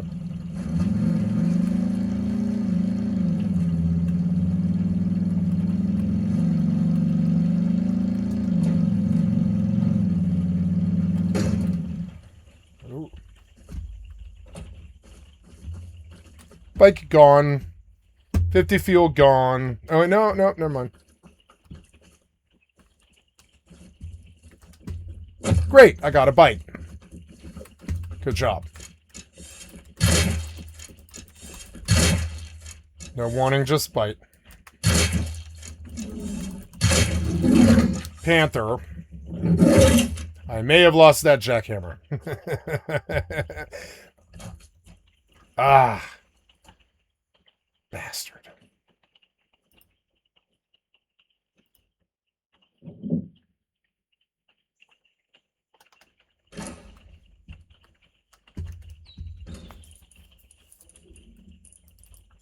Oh, wait, no. Go, I don't want another bite. I don't want to die again. Oh, I don't want to die again. Come on, man. Instant bite. Are you fucking serious? I turned a corner. Ah, you're so annoying. Fucking fine. Kill my ass. Let's go. I'll put the compass away so I can get to it.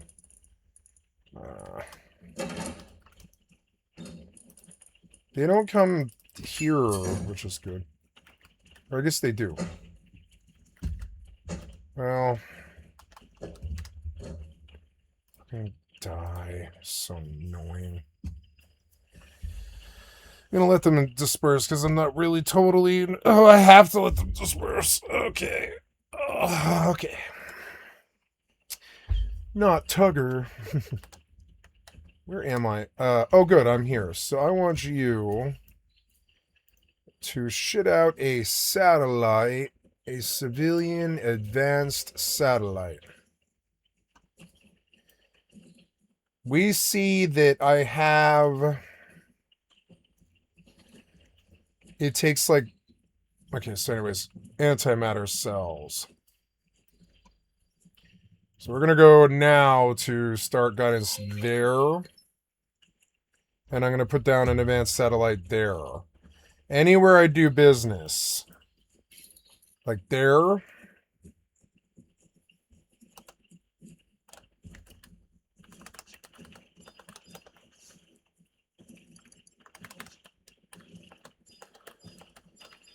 So, I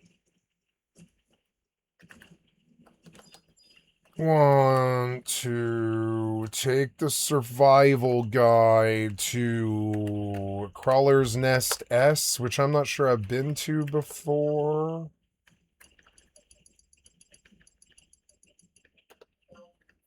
Norvalen, which is Jugner. Durfland. Oh, I have been to Crawler's Nest. Nice. Hey, save me some time. Fuck yeah.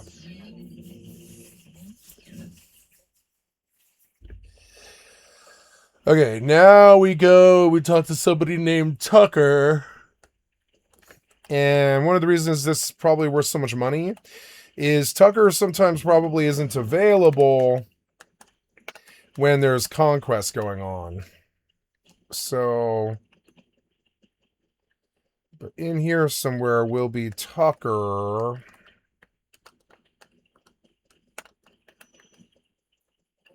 I think he's in the spider room.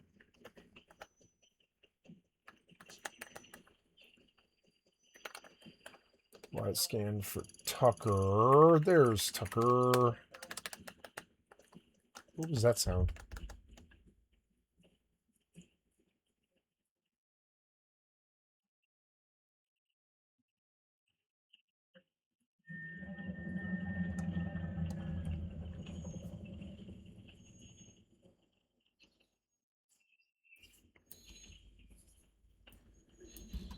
Now, I will pay attention. I will do step by step. At every place that I go, I'm going to drop an advanced satellite so that, you know, so I can see prices. I didn't really cover much at all.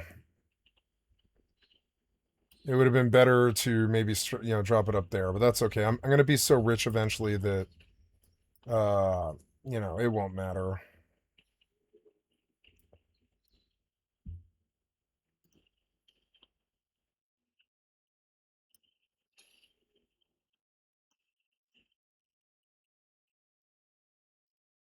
Oh my oh good. My ship is full, which means I'm gonna make a lot of money back, which is good. Yeah, it takes a while even with autopilot to get somewhere with this ship.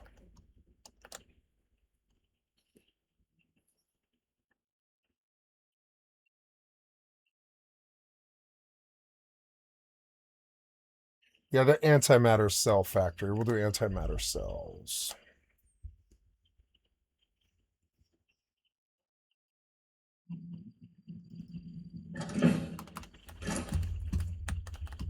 Ugh.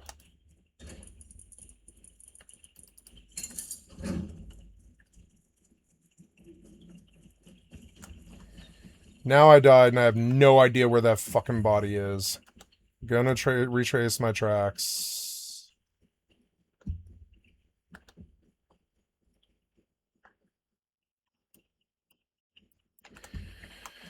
It sucks out a marker. I should take a picture and then put a dot on a fucking like I should take a screenshot and put a dot on the screenshot where my body, or just take a screenshot of the death. I think I probably will do that. I'll take a screenshot of the death in the future, and that way I can consult it.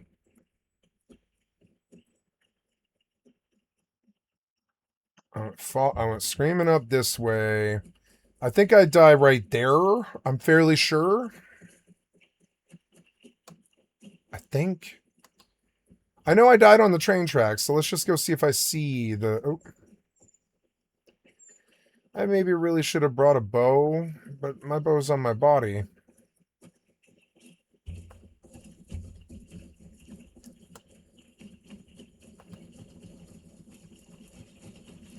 I'm not going to find this jackhammer, am I? I lost a jackhammer. It's so tragic. And 50 fuel in a bike. This was a lot more dangerous than I thought. Okay, we're going to where I think it is first, and then we're just guessing at that point. I don't know. I think I was off the course a little bit. Are they wailing on my body? No, they're wailing on my Oh, look! It's my body. No, that's a zombie. One of these is my body. Where's the body? Where's the body? Is that it? Yes, it is. Loot. Okay. Go. Go. Ugh. Risque. Oh, I lost the bow. I mean, why did I lose the bow? I was on a motorcycle.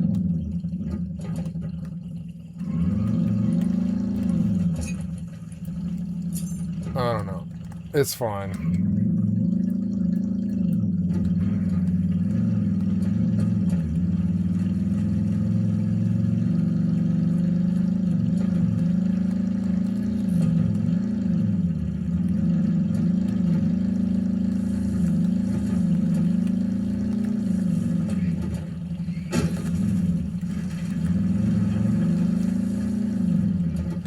Could go up to ferry terminal.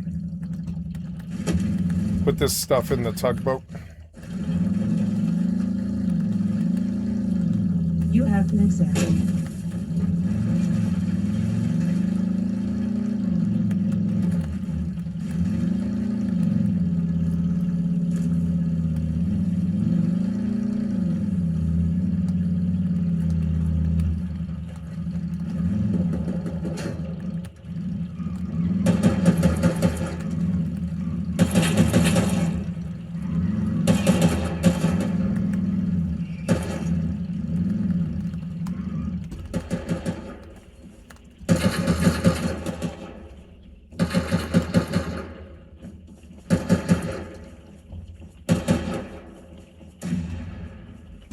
Did they kill him?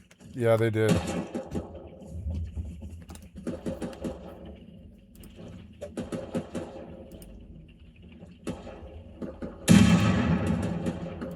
$500 scrap.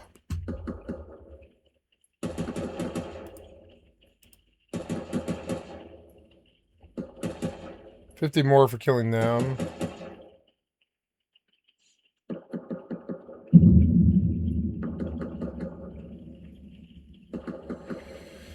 $1,500 zombies, but it's worth $1,500 scrap.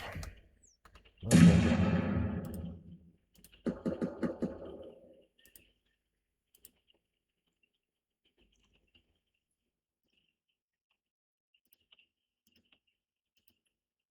Oh, I can do this one.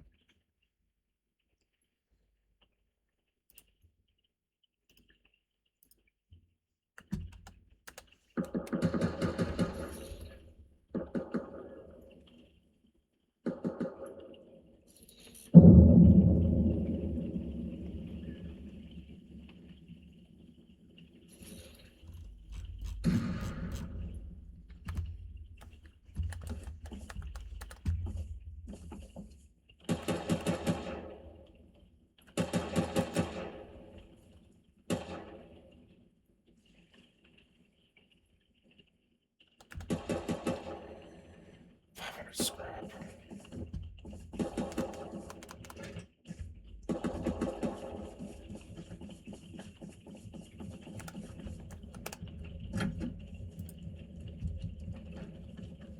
Could get 100 fuel for that.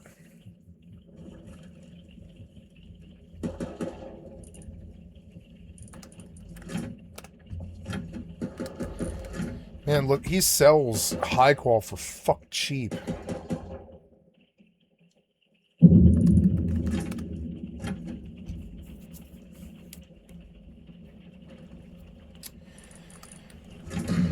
Maybe I can buy guns.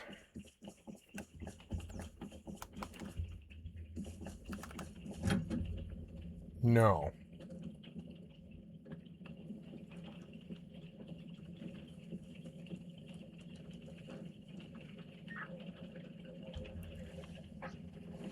That's cheap.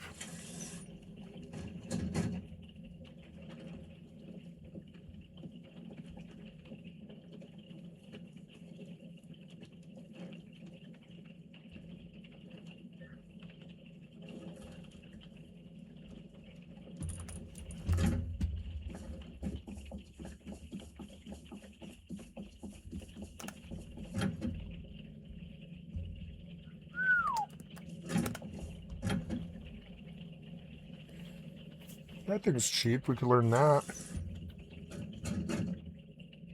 Ooh.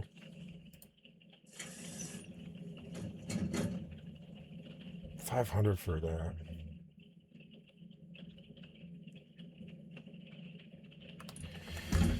I mean, yeah, it was a good way to use the scrap. Let's go use it.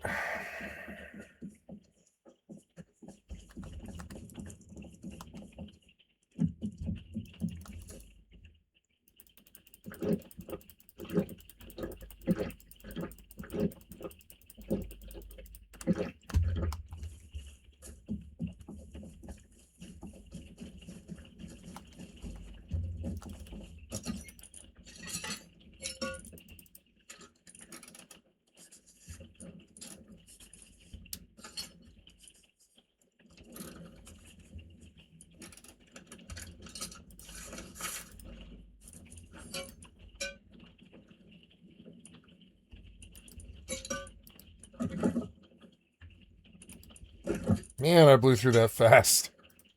Fucking fast.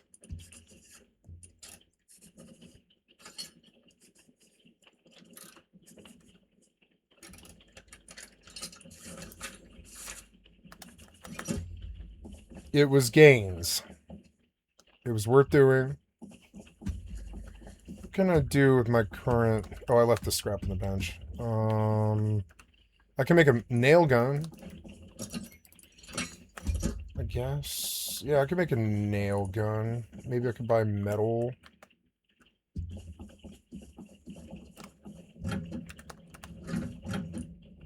No. No, I think I should just leave.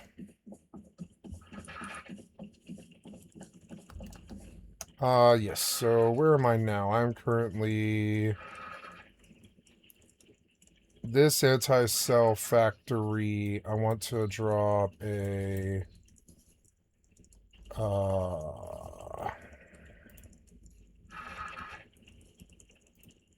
advanced satellite right there.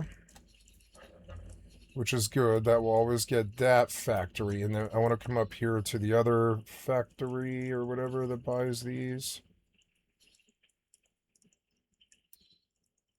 The Tel engine part factory buys it. So we'll go up there. We'll sell... Oh, I've got the wrong person here.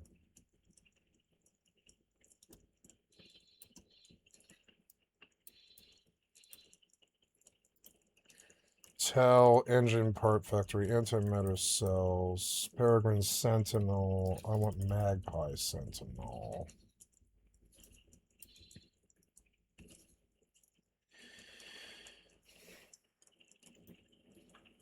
They buy anti-ship does not have the desired item. I don't want the Peregrine Sentinel. I don't want the Peregrine Sentinel. I keep telling you, I want the Magpie Sentinel. Stop fucking with me. Stupid ass piece of shit cocksucker developer. Stop fucking with me. What? Why do you keep reverting?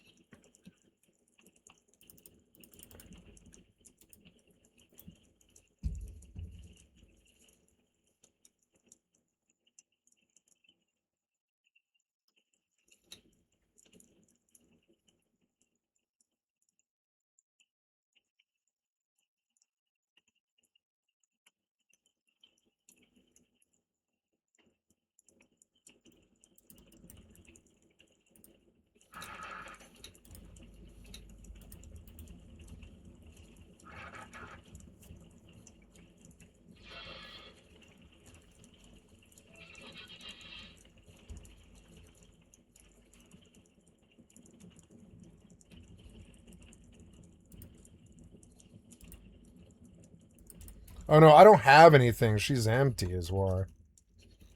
So okay, so we'll go back. It's a path to profit. My satellite does... Wow.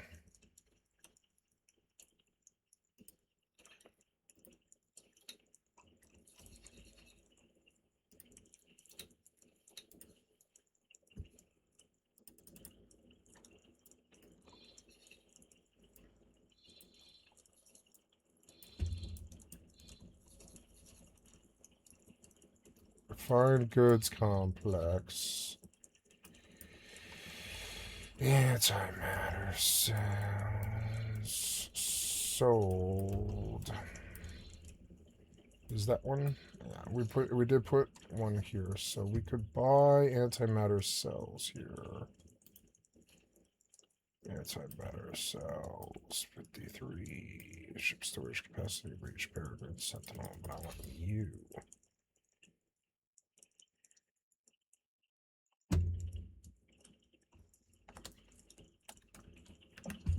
Damn it, I let it get dark. I shouldn't have done that.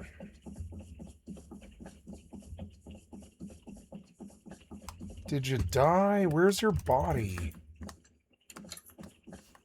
I know you died. Where's your body at? You don't drop that body? Wow, he has those bodies despawn, does he?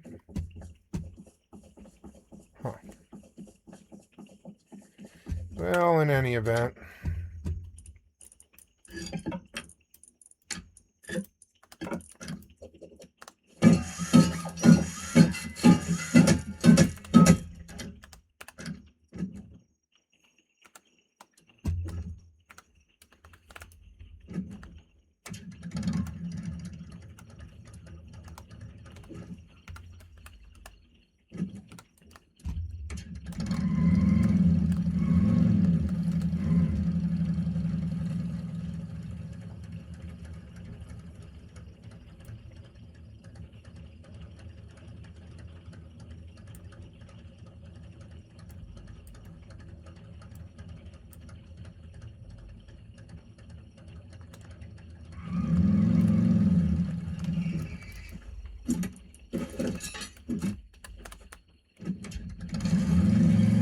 My mouse is... I can take the cord off my mouse finally.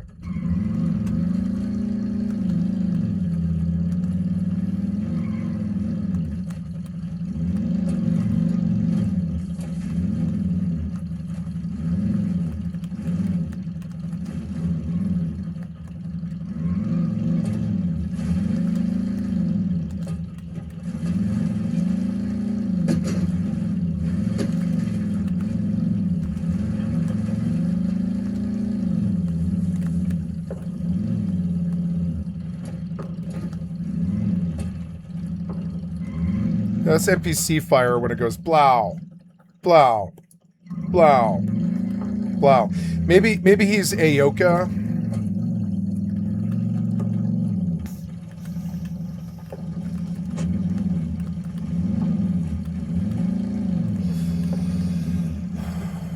Or maybe someone's Aoka like blasting. I don't really know.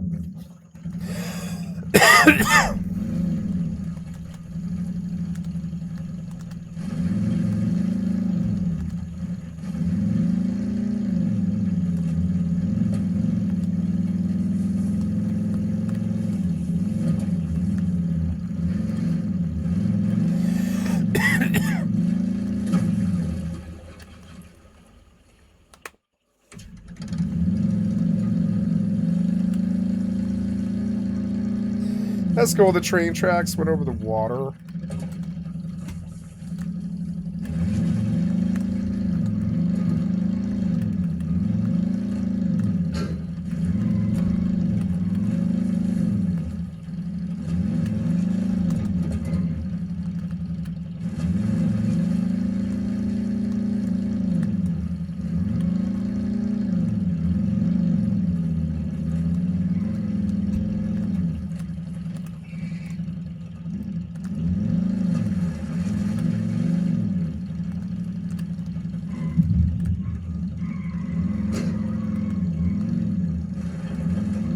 Please stop sucking me in to that metal box. You suck me into these things.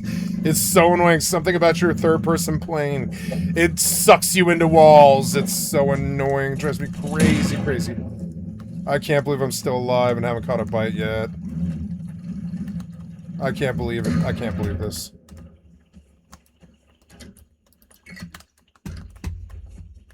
Yep.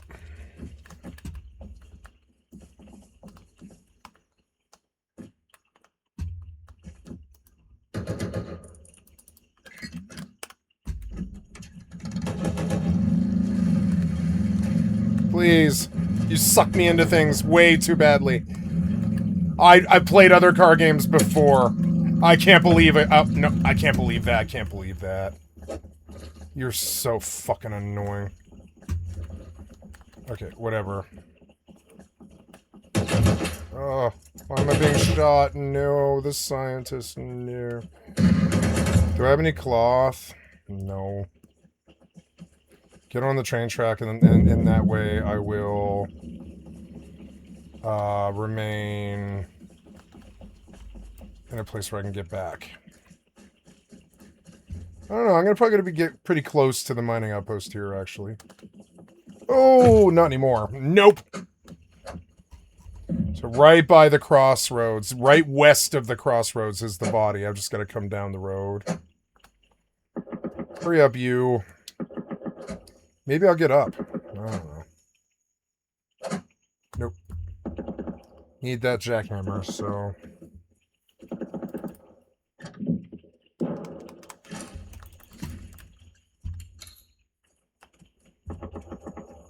Oh, I need a compass.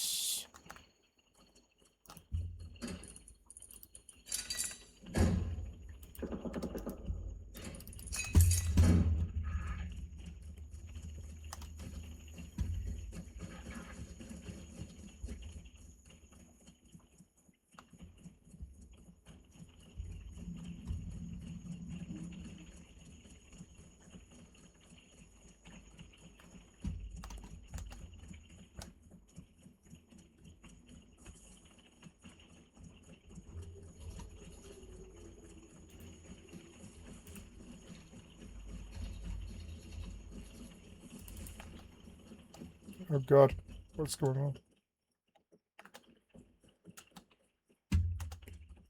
Did somebody just train a whole bunch of Liz? No, Conquest popped here, and I bet I can't talk to Tucker anymore. Oh. Annoying. Oh, I don't want another bite. No. Fucking asshole. Rudolph. Oh! I went down again. Please kill all of them. Nope. Now I'm on timer. It'll be daytime, at least, probably by the time I should have gone to Tucker. Oh, he's right there. He's right there. Maybe he'll talk to me. I don't know. Will you talk to me when it's not this?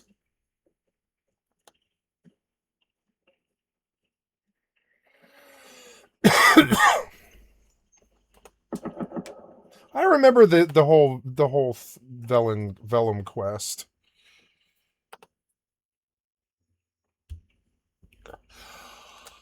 Okay, so I trade him. You can trade him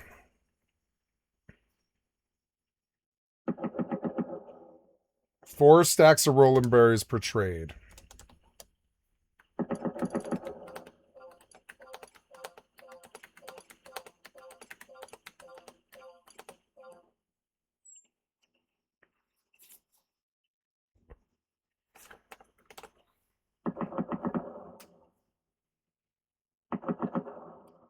Yeah, they know Scholar is going to cost scrolls, so they're like, if you want to sling rolling berries to Winder's S or whatever, sorry, Crawler's Nest S, you can have endless money for scrolls, and that's such an interesting thing for an MMO. And I am going to use this. I'm going to use this as a moneymaker, a beginner's moneymaker. I don't know if people will buy Vellum. This is the other thing. I don't know if it sells fast, but... Eh.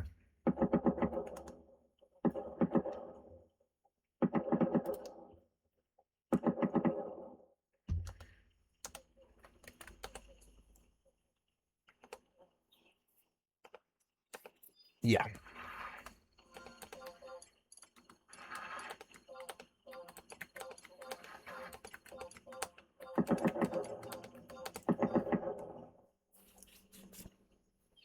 Oh, pump my camera. There we go.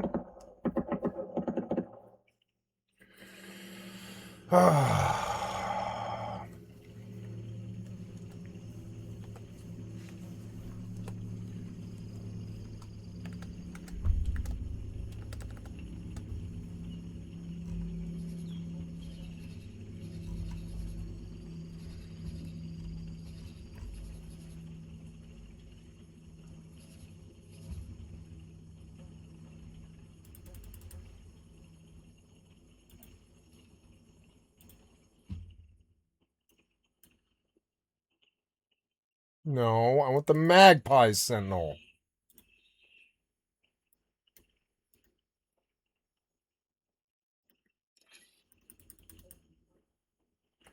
Oh, if I'm in the ship... Oh, right. That's why.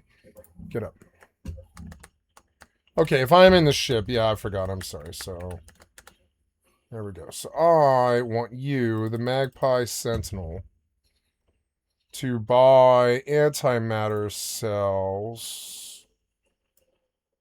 Oh, no, I do have a load. I have a load. I have a load of antimatter cells. There we go.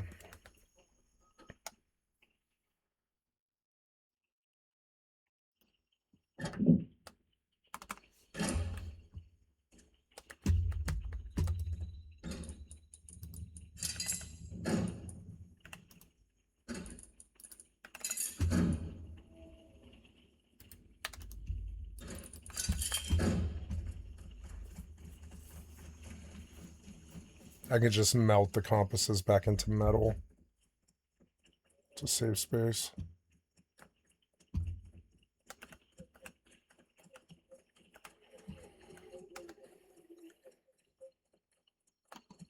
I shouldn't have auto-walked into this. That was another reason I died.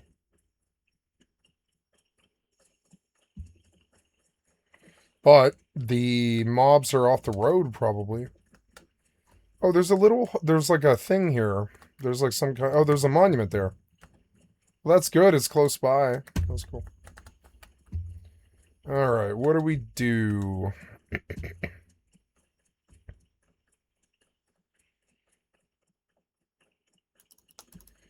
There's some of my loot. There's the rest of my loot. Didn't I have some fuel? Where'd the fuel go? Did I leave the fuel in the motorcycle? I must have. It's not really the end of the world. Oh. Lost a lot of XP here. I don't want any more bites. The higher you are in the bar, the more XP you lose.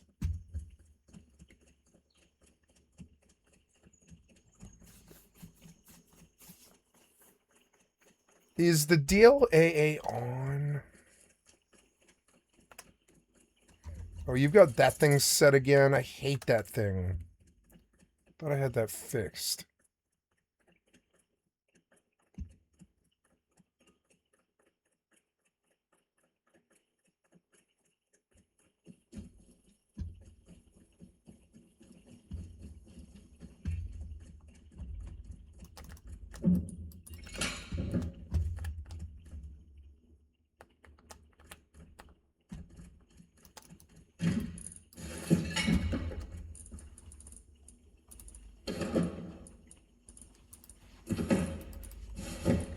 Odd.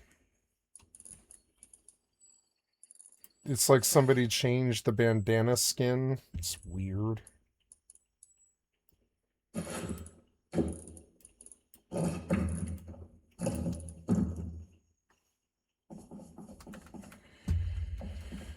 In any event.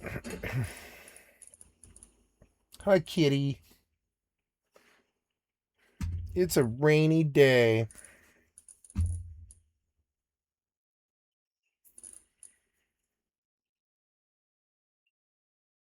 I'm gonna have to go get her food.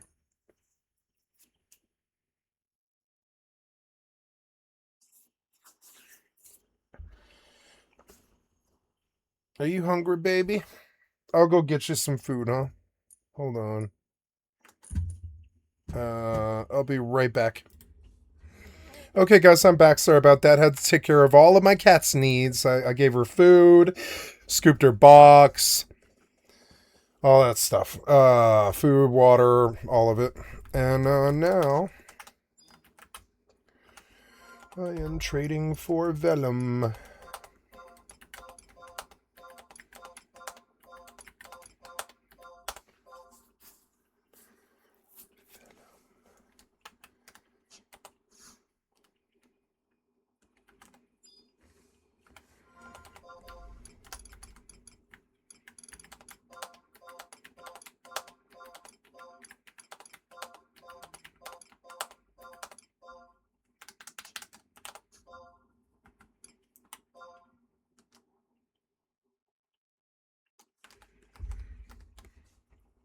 This isn't a repeatable quest. Only while this quest is active. No, this is not a source of money. I'm wrong. So never mind. I bought way too many rolling berries. But that's okay.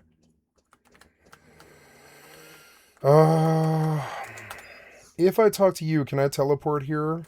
No, I guess not.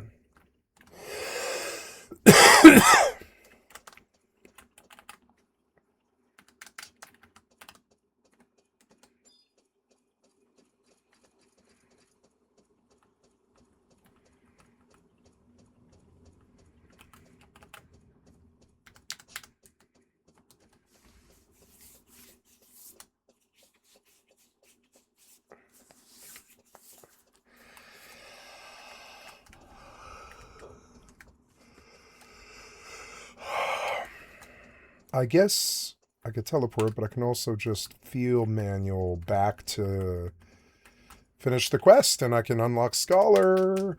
Then I'm going to level Red Mage to 37. Or no, I guess I start... Yeah, I guess I level Red Mage... Whatever. I have no idea. Red Mage Warrior or something. Bastock, Windurst. I'm going to the front. Norvalin or Saruda. I'm going back to the LDM Necropolis. Oh, I love the modern era. Fuck all the walking.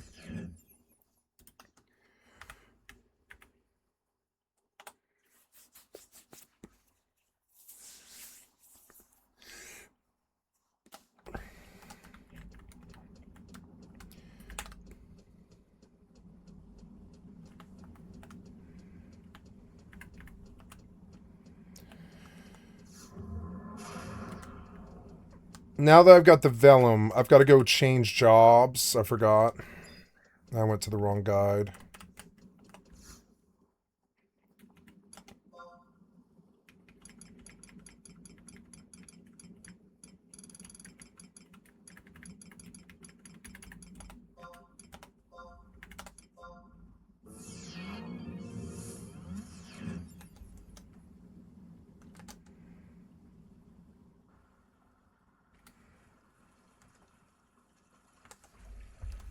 I'm dead? Why am I dead?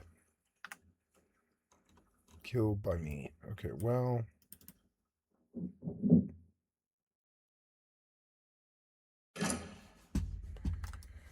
First thing I should always do when I come in is repair the car. Right away, repair that car. It's a whole stack of loot. I don't know. Well, I'm glad I got it, because I didn't want to lose that jackhammer, I'll tell you that. At least it was still here.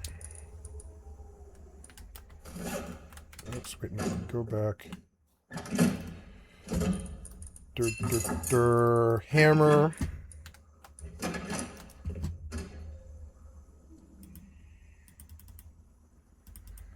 Existing.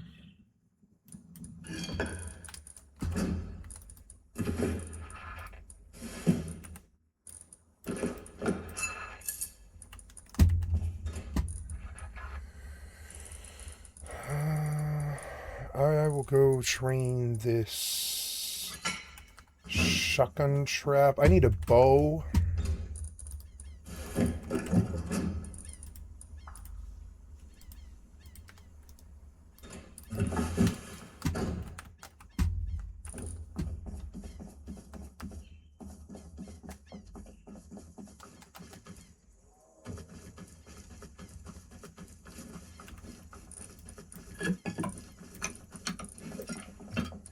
Oh! Okay, oops.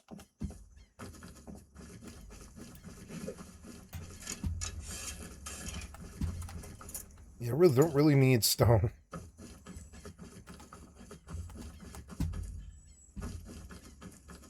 Bit of an annoying walk, but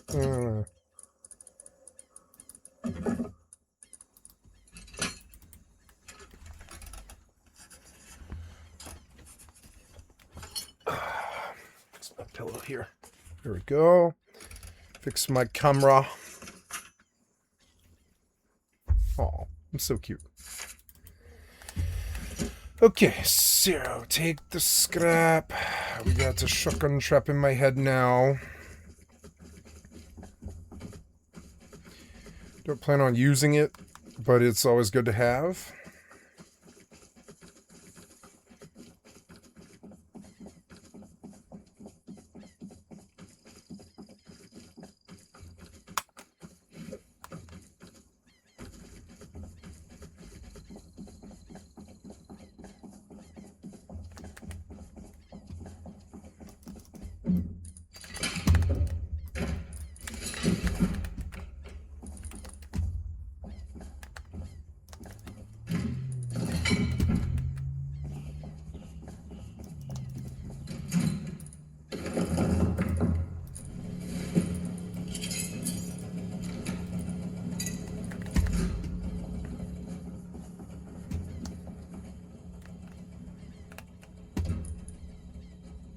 Oh, these are an upgrade.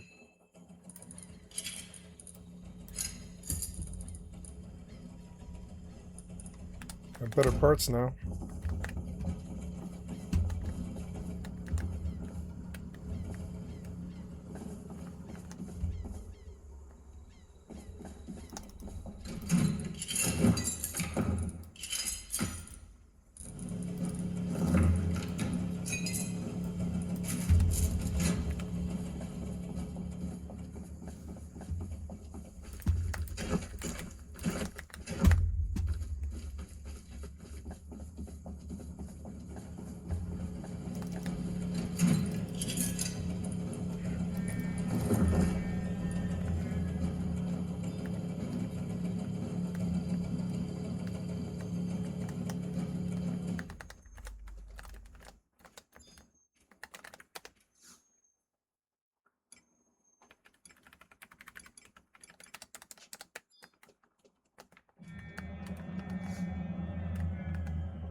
Some kind of UI sound indicating something, and I don't know. It's annoying me, though. So we will reduce it. Okay, we are here. We are buying antimatter cells. No.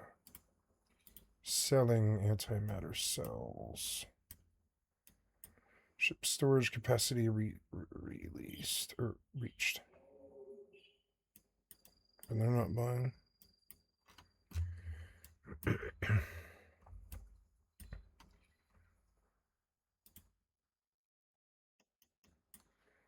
No, it's that I'm on the wrong ship.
Ship does not have the desired item. Ship storage details.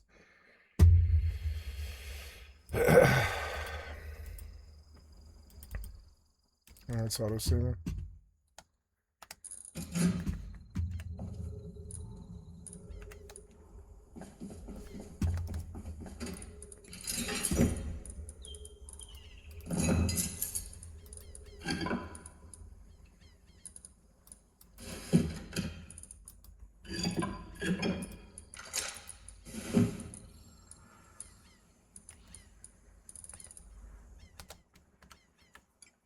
No, I'm going to the crystal to change jobs to black mage.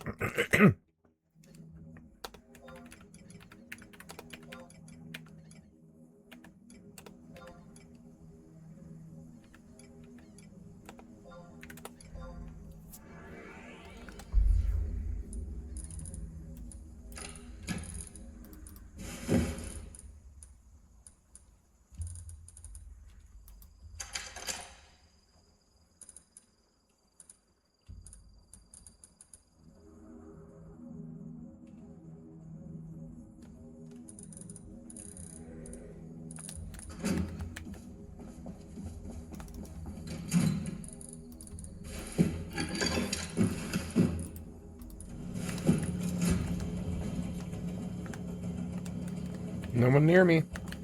Nice.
Not much loot on this road.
Now I'm gonna have to level red mage anyways. So let's go. Let's do red mage.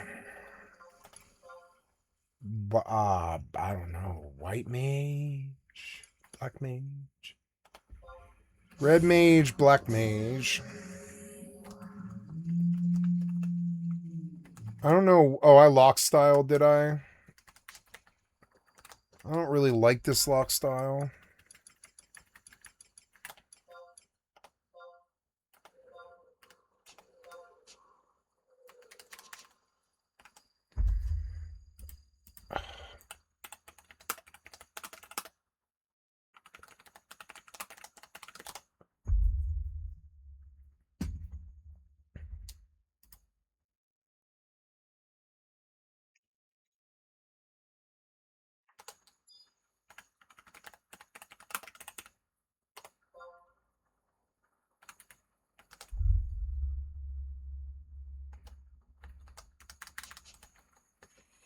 So why am I wearing this armor?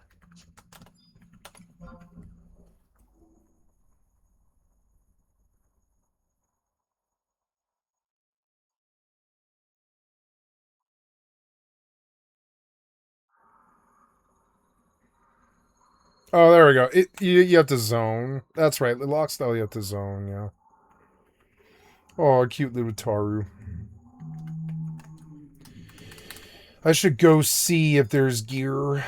But no, I'm not going to do that right away. I'm going back to turn in the Vellum. Travel to current region, Windurst Port.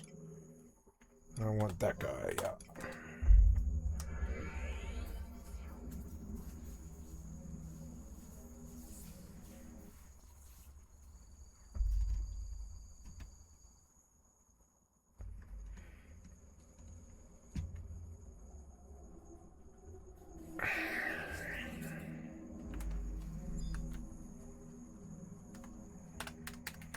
Okay, so I am... Oh, I also need to trade my Emperor's Band and grab Signet. Ooh, I can level in the past, which would be cool.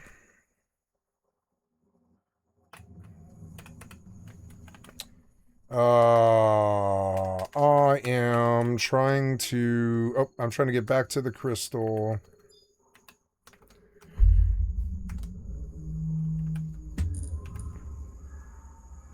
I'm gonna turn off the rust noise. All the jungle noise. Okay, so then we go back to the LDM necropolis.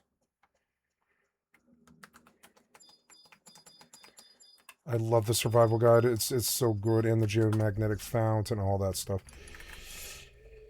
Teleportation assistance to the front. We're going back to the Norvalin LDM necropolis front. Nice. I want to turn on the music.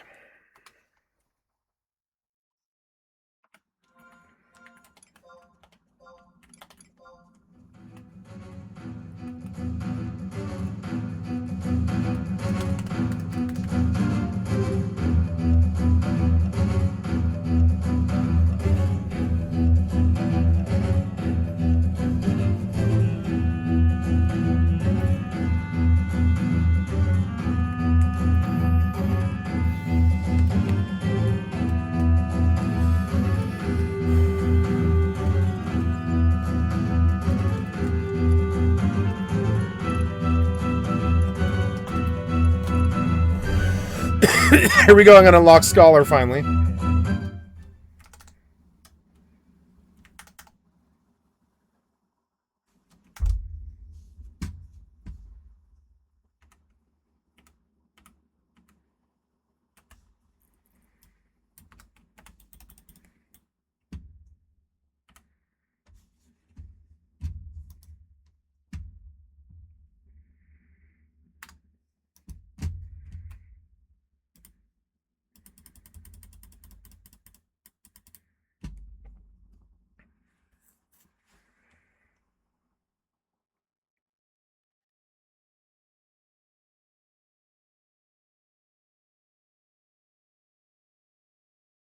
Getting GP for free from those outpost mobs was good.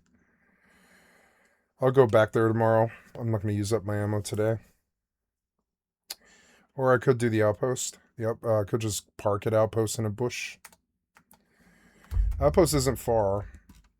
But I like looting this. This is easy. I can stay here for a while. I've got food and water. I have permanence here for a little while. I can boil crude in the outpost and bring it to the tugboat. I love mobile base living. It's like so fun. It's like an obsession for me now. It's like the digital version of being a Rolling Stone.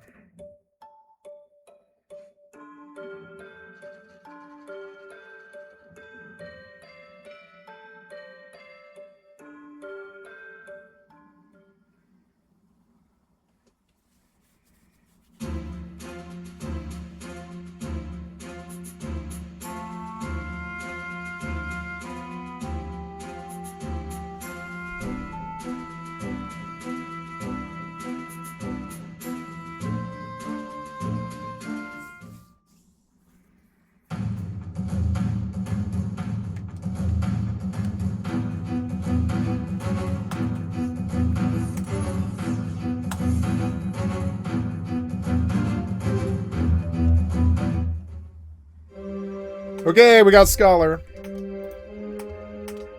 I love that music. That means you've succeeded. Now we learn about Scholar. During the Crystal War, these military tacticians often served as high-ranking officers in Allied forces across Vanadiel, Vanadiel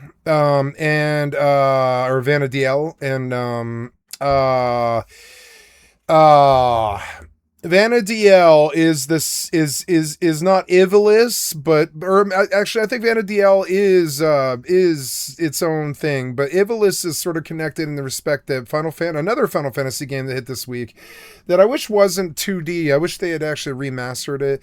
But is Final Fantasy Tactics, and the Scholar is a job for Final Fantasy Tactics, and I don't know a lot about Scholar, so I'm just going to learn it. There's a bunch I haven't done. There's Rune Fencer. I don't know a lot about Rune Fencer.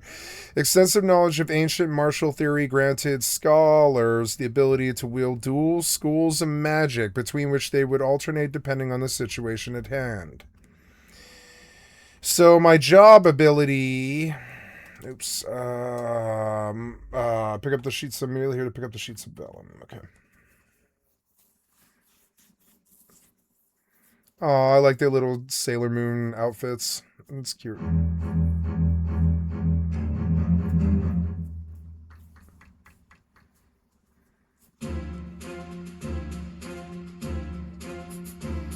Black mages, or sorry, scholars. They look awesome. The Scholar AF looks dope as fuck. I might lock style that. It has a cool style to it.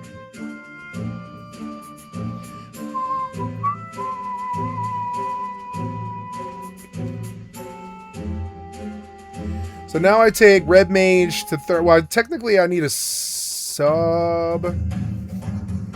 Okay, I obtained a key out in Grimoire and a job gesture Scholar.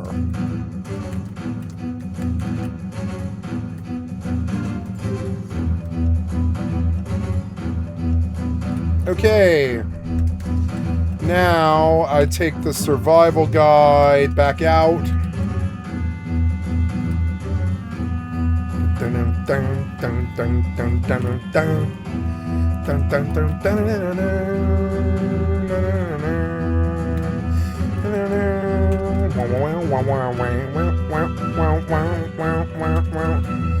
Edit my macro set. I'm gonna copy and paste. Change the name to RDM. And in that way, that I can keep that, but that's not gonna stay.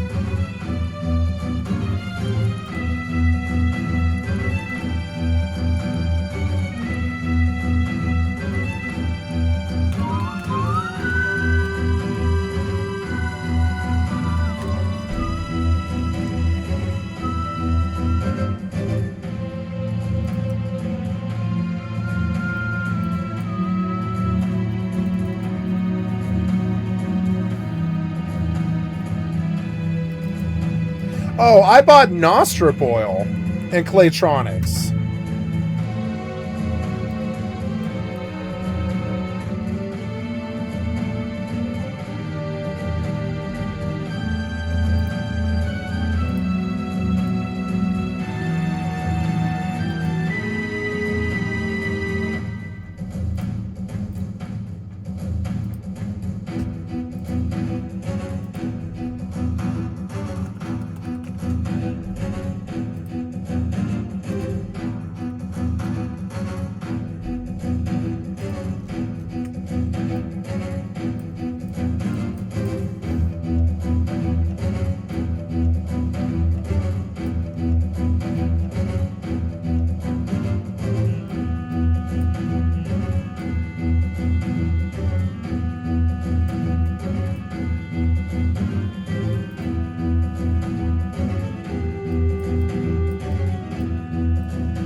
I bought Nostrip oil somehow for some reason. I don't know why.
I don't know if boxes will spawn if you're sitting in the monument.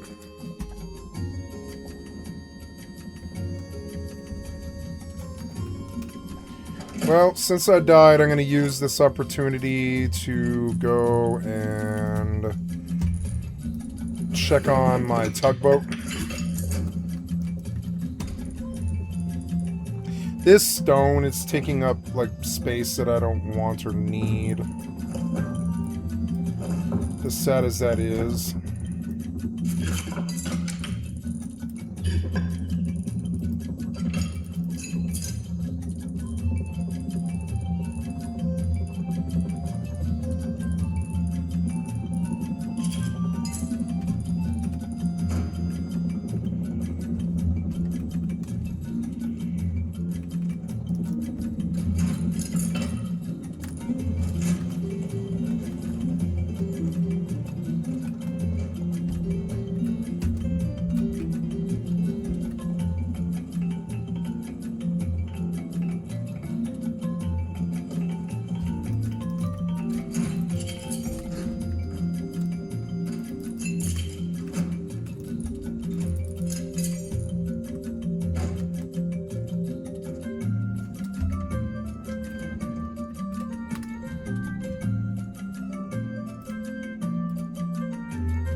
I like this little tugboat spot, and I might use it in the future.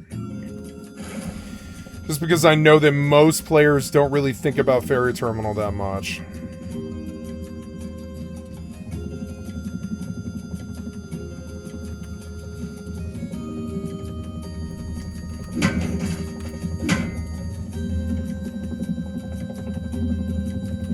He's like, oh god, that guy scared me.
Oh, you can sell back your items that you aren't using? Wow.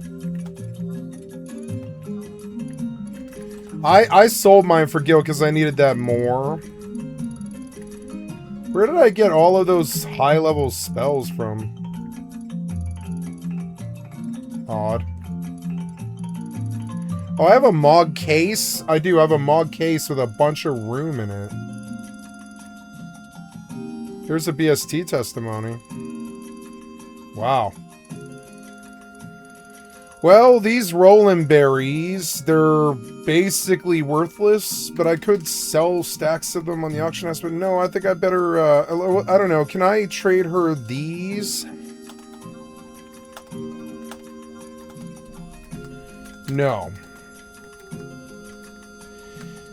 Isn't there like a goblin box or something? There's something I'm not doing. It's like the daily login thing, and I've got a bunch of points, and I should use it to buy something I need.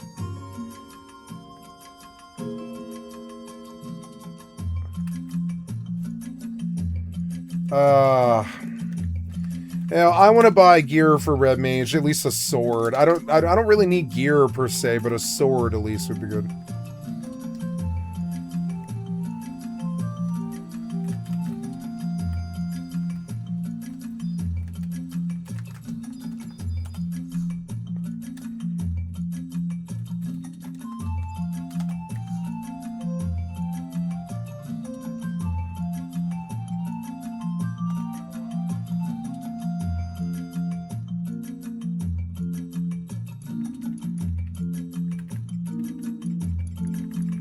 Ah, yes, Gobby Dials.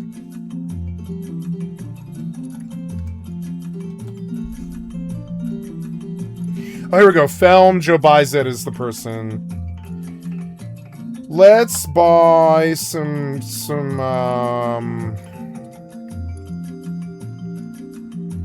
swing and stab. We'll buy 36, yeah. Oh, I love the modern age. The game just isn't interested in you.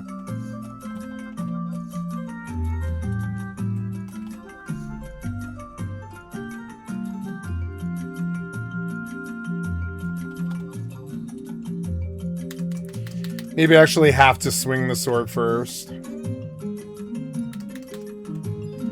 Use an Amon voucher. I don't know what those are.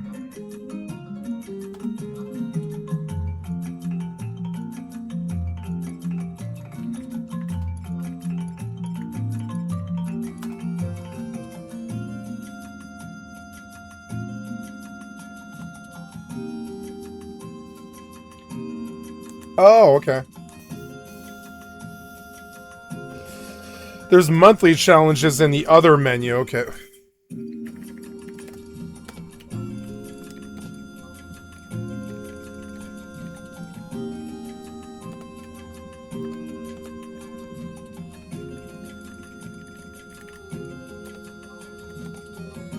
Mog Garden items. Acquire items that watch ashore in the Mog Garden. You'll get 10 deeds of heroism. Not repeatable. So right now, I've got 31 over 30.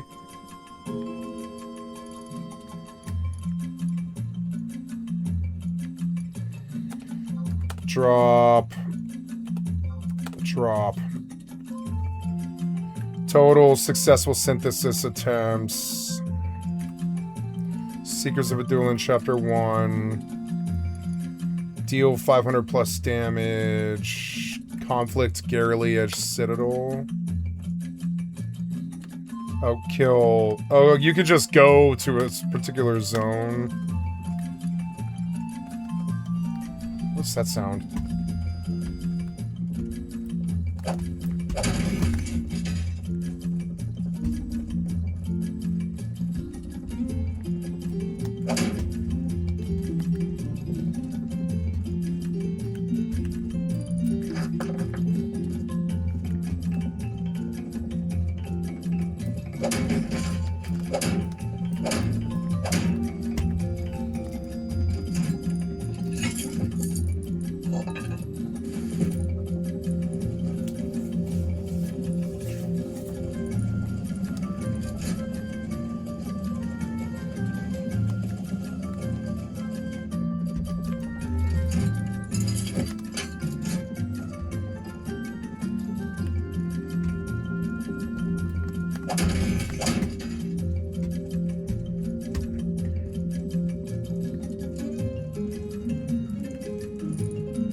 Finally, some flippers for my boat.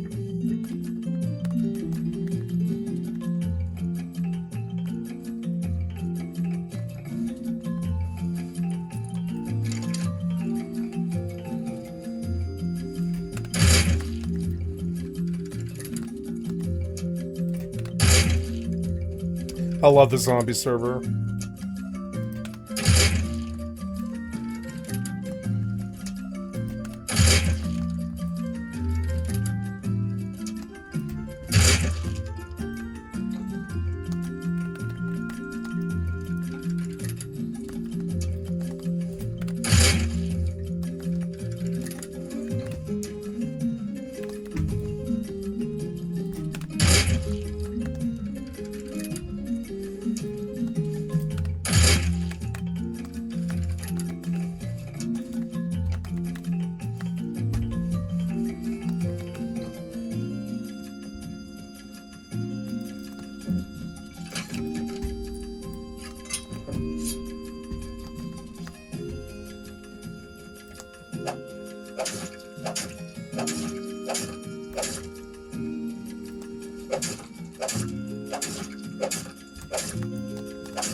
High quality carburetor, that's good.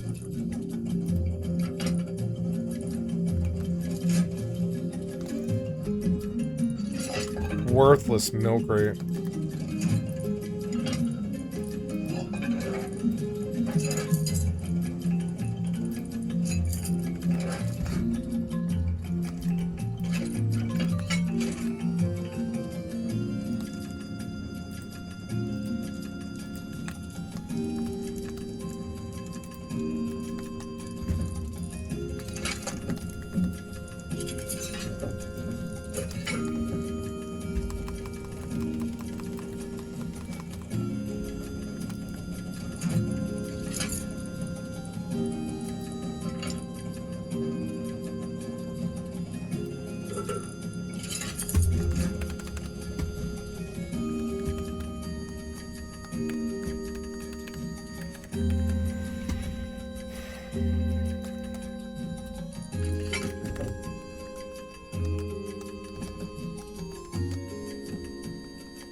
His body's not here. At least I got the XP, huh?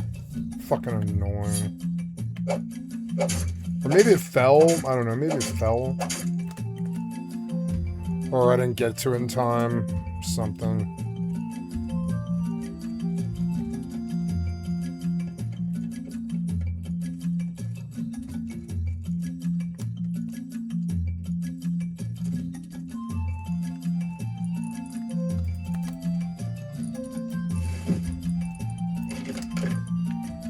seem to find a fuse.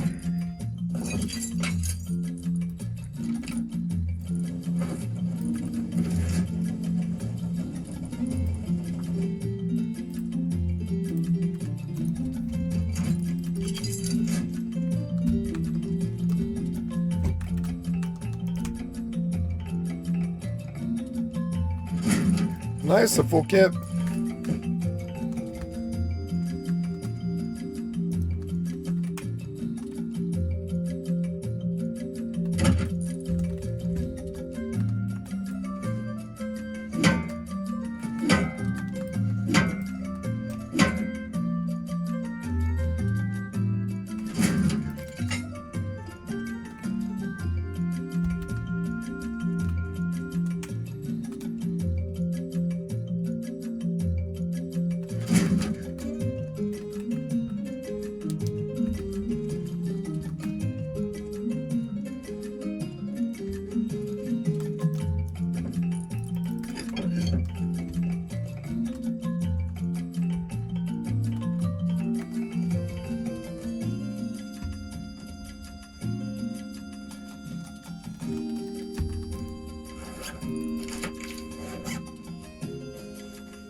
Got some air.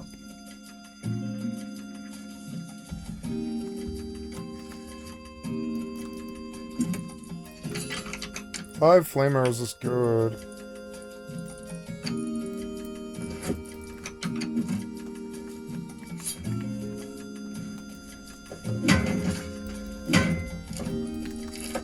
Hoping for a water jug. I don't know if I have water in the boat. Maybe. No, I don't think I do. Which is bad. Ferry terminal. I could go over to the river if I have fuel. It's not really a problem. The pig meat will give me some water.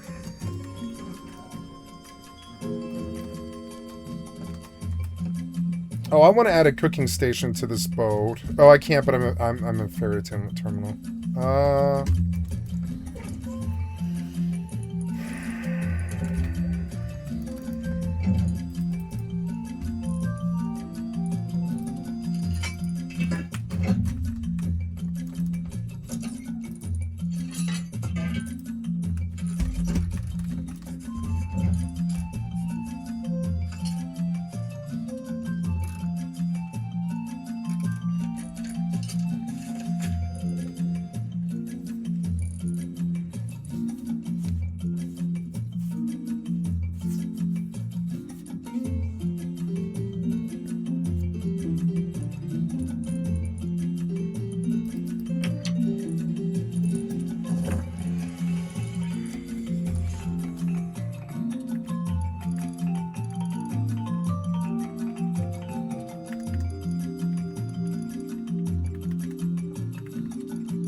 I want to do all of it.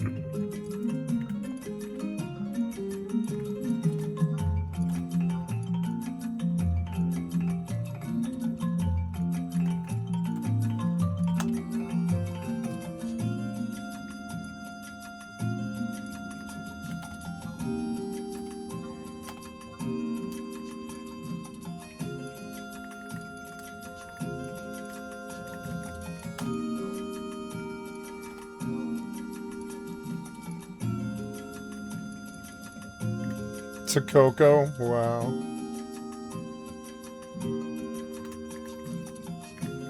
There is so much stuff.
Okay, I bought a sword and a set.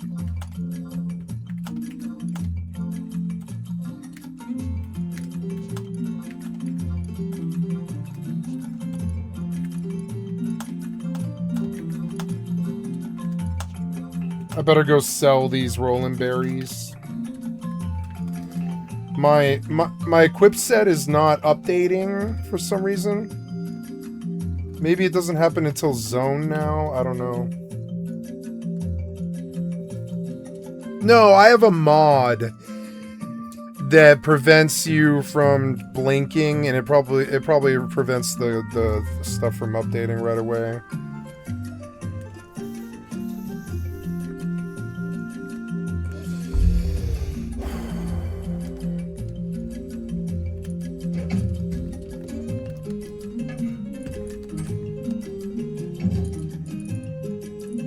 I want a cooking thingy. Oh no, that's T2. Need a fuse.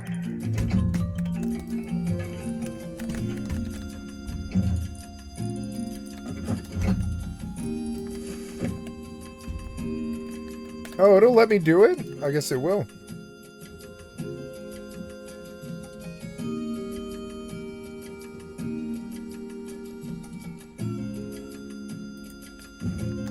Oh, it'll let me do it. Nice.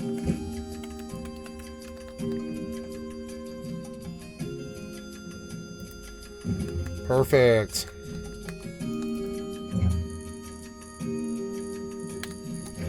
I was hoping maybe for more. I can make more.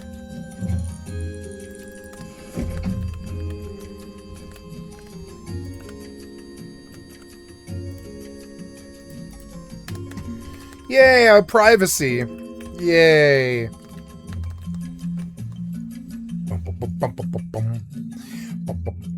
I'm gonna sail the 7 seas.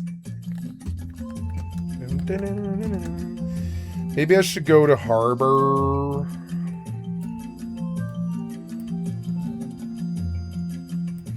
This harbor was good. That locked crate is still sitting at Dome. If I go to harbor, I think I probably have enough crude, right? I have 53 crude will be enough fuel to pay for the trip to harbor. Yeah, and we could just leave ferry terminal. They know I live at ferry terminal now. Speaking of which. Ah, good, okay. They know I live at ferry terminal now. Maybe I should actually leave, but I'll run it for map fragment and a fuse for a little while longer. Fuel.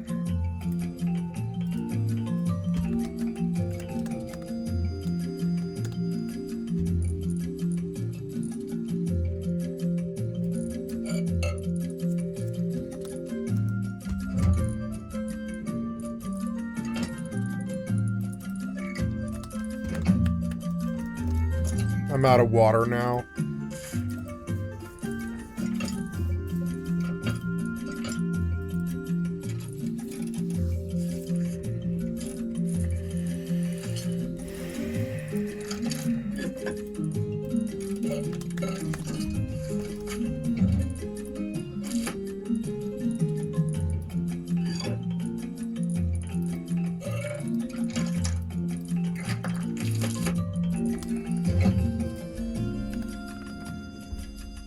Oh, yeah, those are two.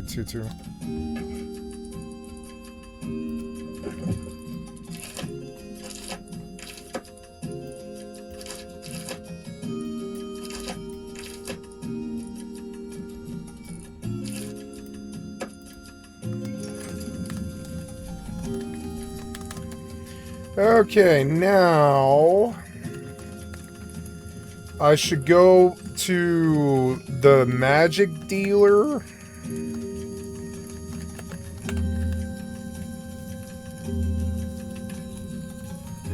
Oh, can you buy scrolls? Maybe you can buy scrolls, huh? I don't know. I will go to the vendors. Well, since I have to level Red Mage, we'll go to the Red Mage page. And we'll take a look at the spell list. At level 50, or sorry, level 1, we get Dia. So I have to go buy Dia. If I wanted Dia, I could get it from Port Winders Kasusu at H8. Yes, the magic vendor. So I have to make a trip to the magic vendor.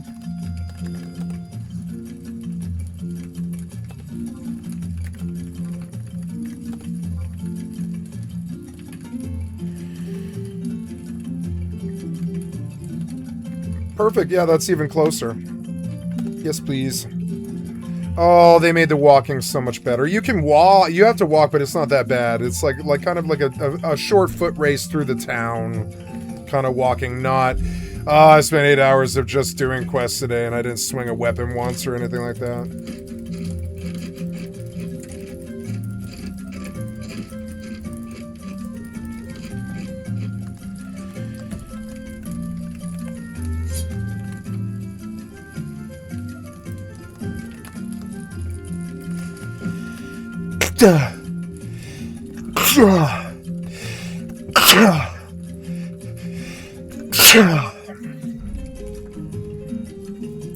I think I'm allergic to something in this marijuana, and I keep sneezing. It's fucking annoying. Irritates my nostrils.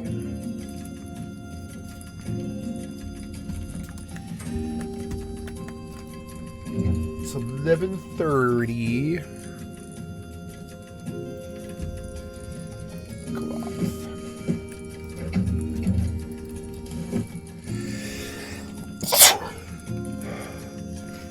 I'm gonna blow my nose.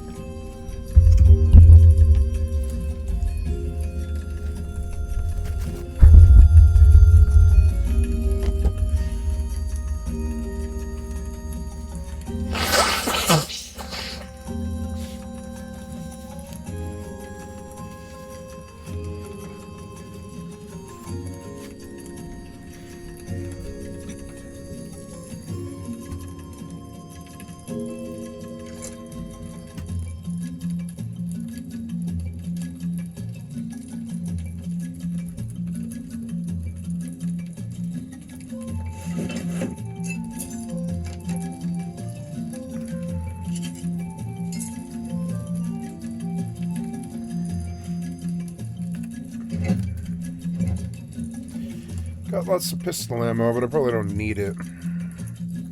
I would prefer a bow. I don't have one, though.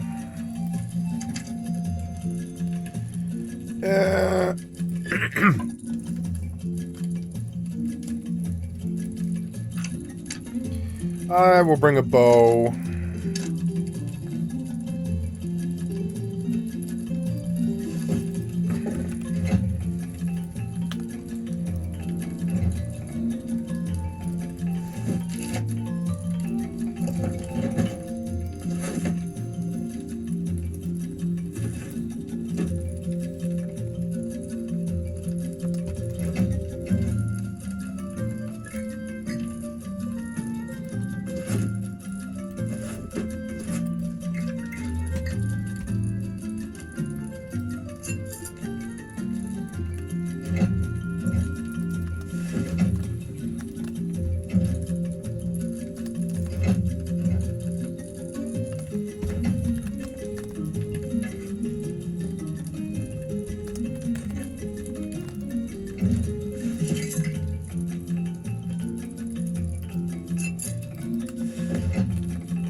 It's interesting because it's like, it's a chess piece, I guess. It's an interesting Halloween chess piece. They didn't do the candy this year, or they just haven't started the event. I think in a couple of days the event starts, and it gets even more fun to play. I like both the Halloween and the Christmas events in the fall for Rust. I think it's great. So can I wear gloves? Yeah, I can. Wow.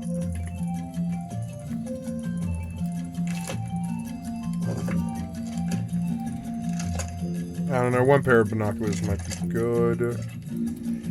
I know this crankshaft, do I?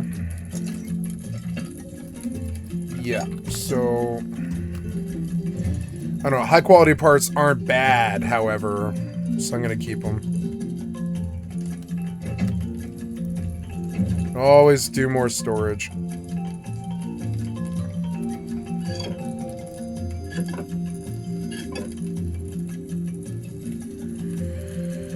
Okay, I don't really see too much else. Oh yeah, there's more. Wow.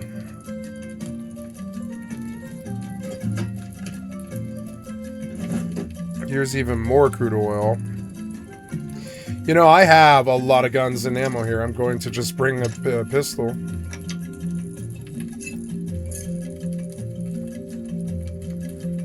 And there's a load.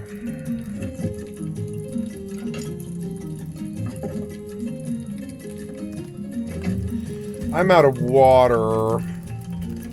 I will have to lose some XP and die here, I think. Yeah, I mean, I guess I could take the boat to the river.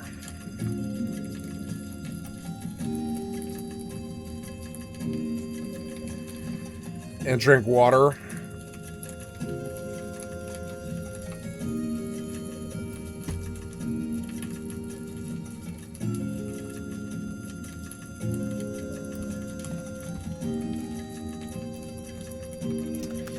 Death is the better solution.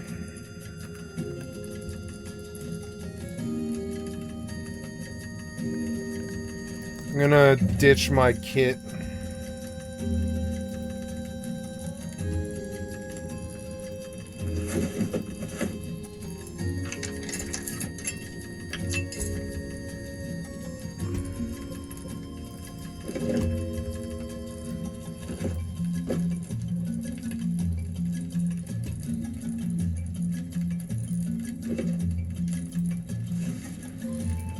Probably wear that suit as opposed to the vampire suit.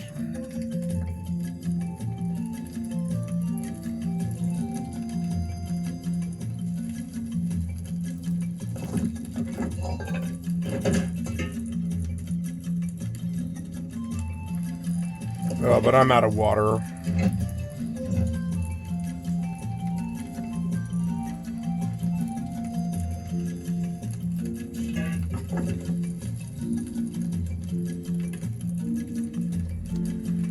Okay, I'm in port and I'm going to buy scrolls.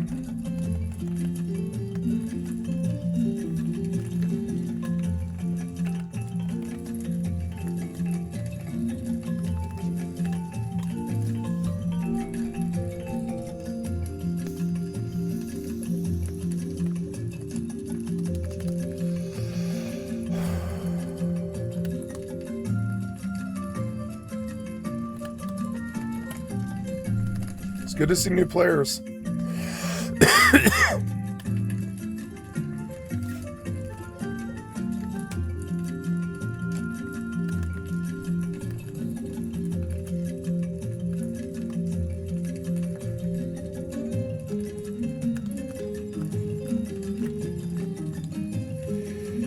Oh, I can wear a grip. Oh, I didn't buy a shield. I need a shield too. I didn't think about that. I might have to swing and stab before I can actually raise my levels. We'll see.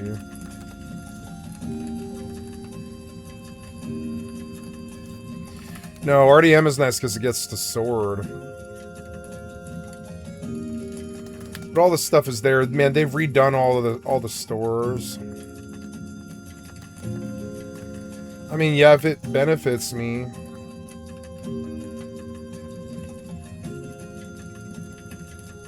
There's a shield. Oh, this is cool. Like noob shopping. That's cool. Man, it gets dark. I forgot how dark this game gets around, like, you know, sunset. It does have a day-night cycle. I wish it had a torch.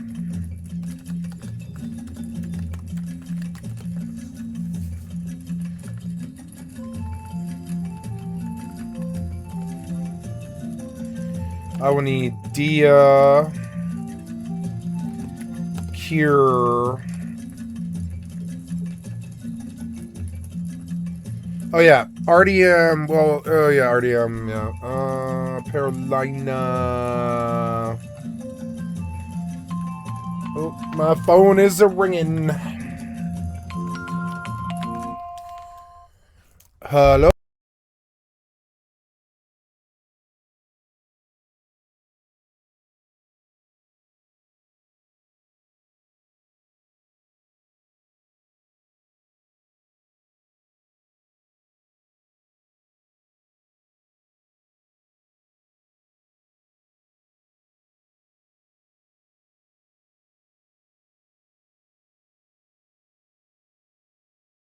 So I have to pause and go do stuff in the real life. I will be back. Unpause. There we go. Okay, how much money do we have? 134k is just fine. We're going to get back up again. So I wish to... Yeah. I don't see anybody dealing in Claytronics.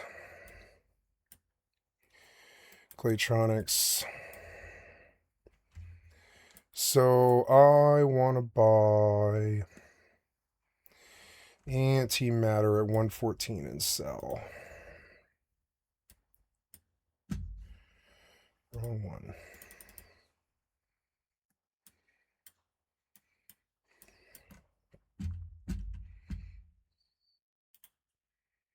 Antimatter. Oh, did I mute? Yeah, I did. Antimatter. Antimatter.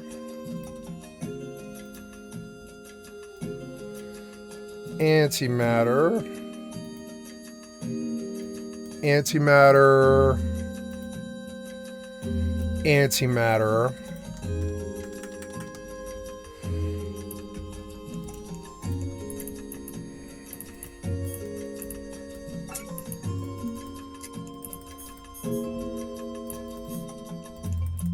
Oh, I've got to do my lunch. I'll be right back.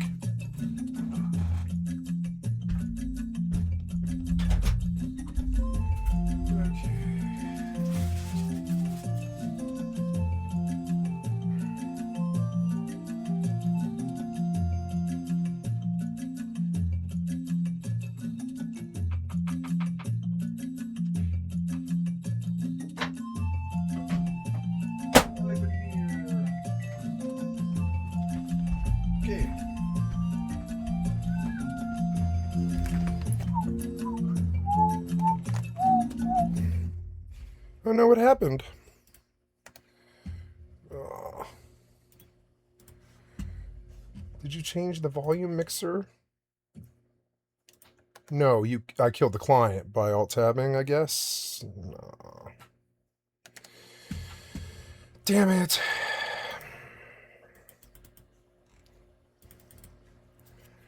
Maybe I alt-tab forward. I don't know what I did.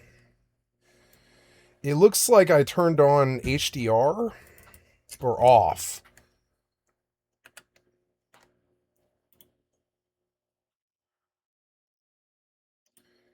Did I turn my HDR off?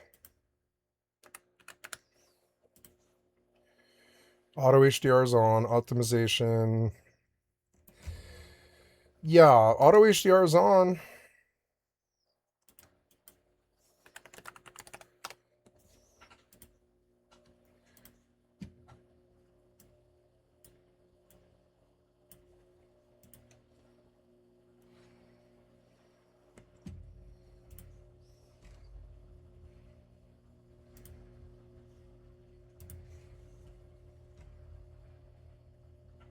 I did turn the HDR off. I was like, it looks like I turned the HDR off.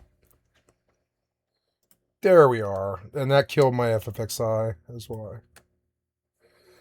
That's quite all right. I am cooking palak paneer.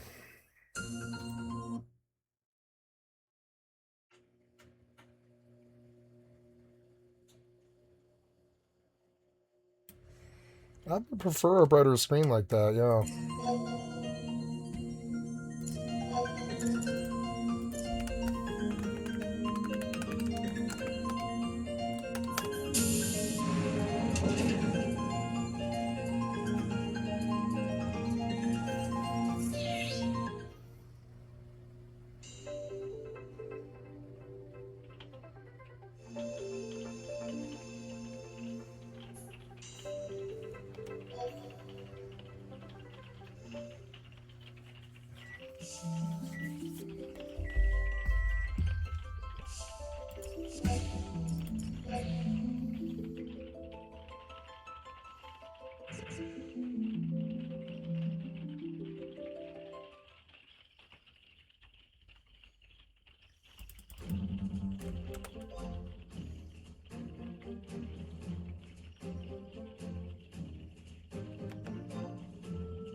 Hey, kitty. How you doing? Yeah, you all right? You want to go outside? You can go outside. It's not raining. I mean, it's a shitty day. Are you sure? Okay, well, make up your mind, kitty. Get out there and enjoy it. If it rains, you should come back. Okay? Yeah, you good? You can come back if you want.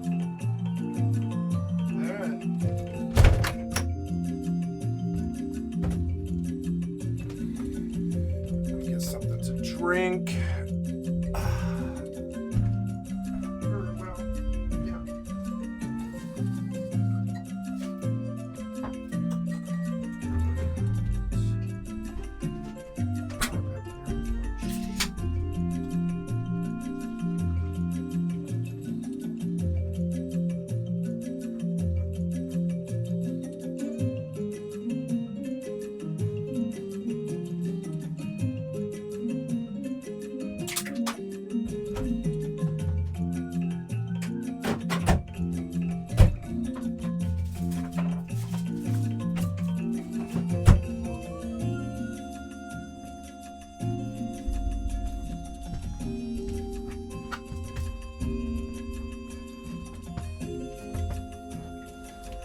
Look at this tall, frosty, cold mug of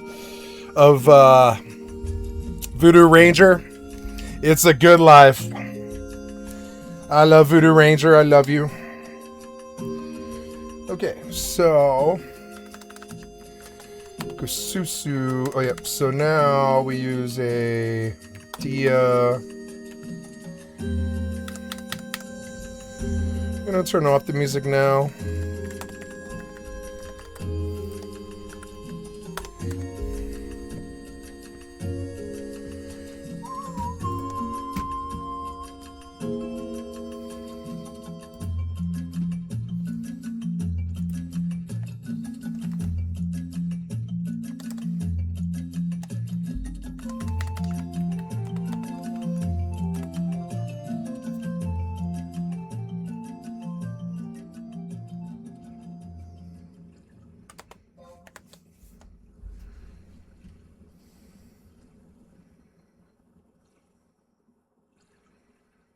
Charm system, umbral system.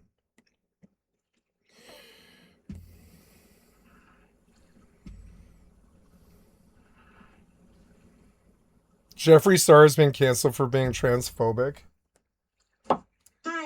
So I woke up to a bevy of messages in my Discord because people were curious about my opinion on a situation that is going on with Jeffree Star. Jeffree Star specifically being transphobic and defending transphobic comments from Charlie Kirk. And also, I'm confused about that. We were already here 2 years ago. He already said he hated pronouns.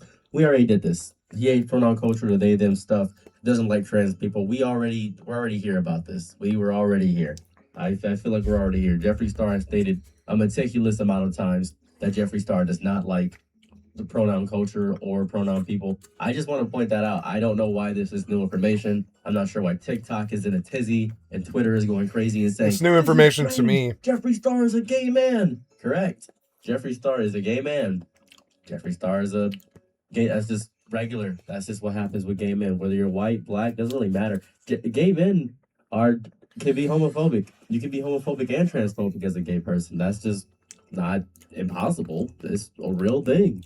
I know some transphobic trans people. That's just what happens. But it always starts the same way. An influencer with a history of controversy opens their mouth again, and instead of humility, they choose hostility. Jeffree Star is somebody who built an entire empire off the back of queer and gender non-conforming people. That's what he's done.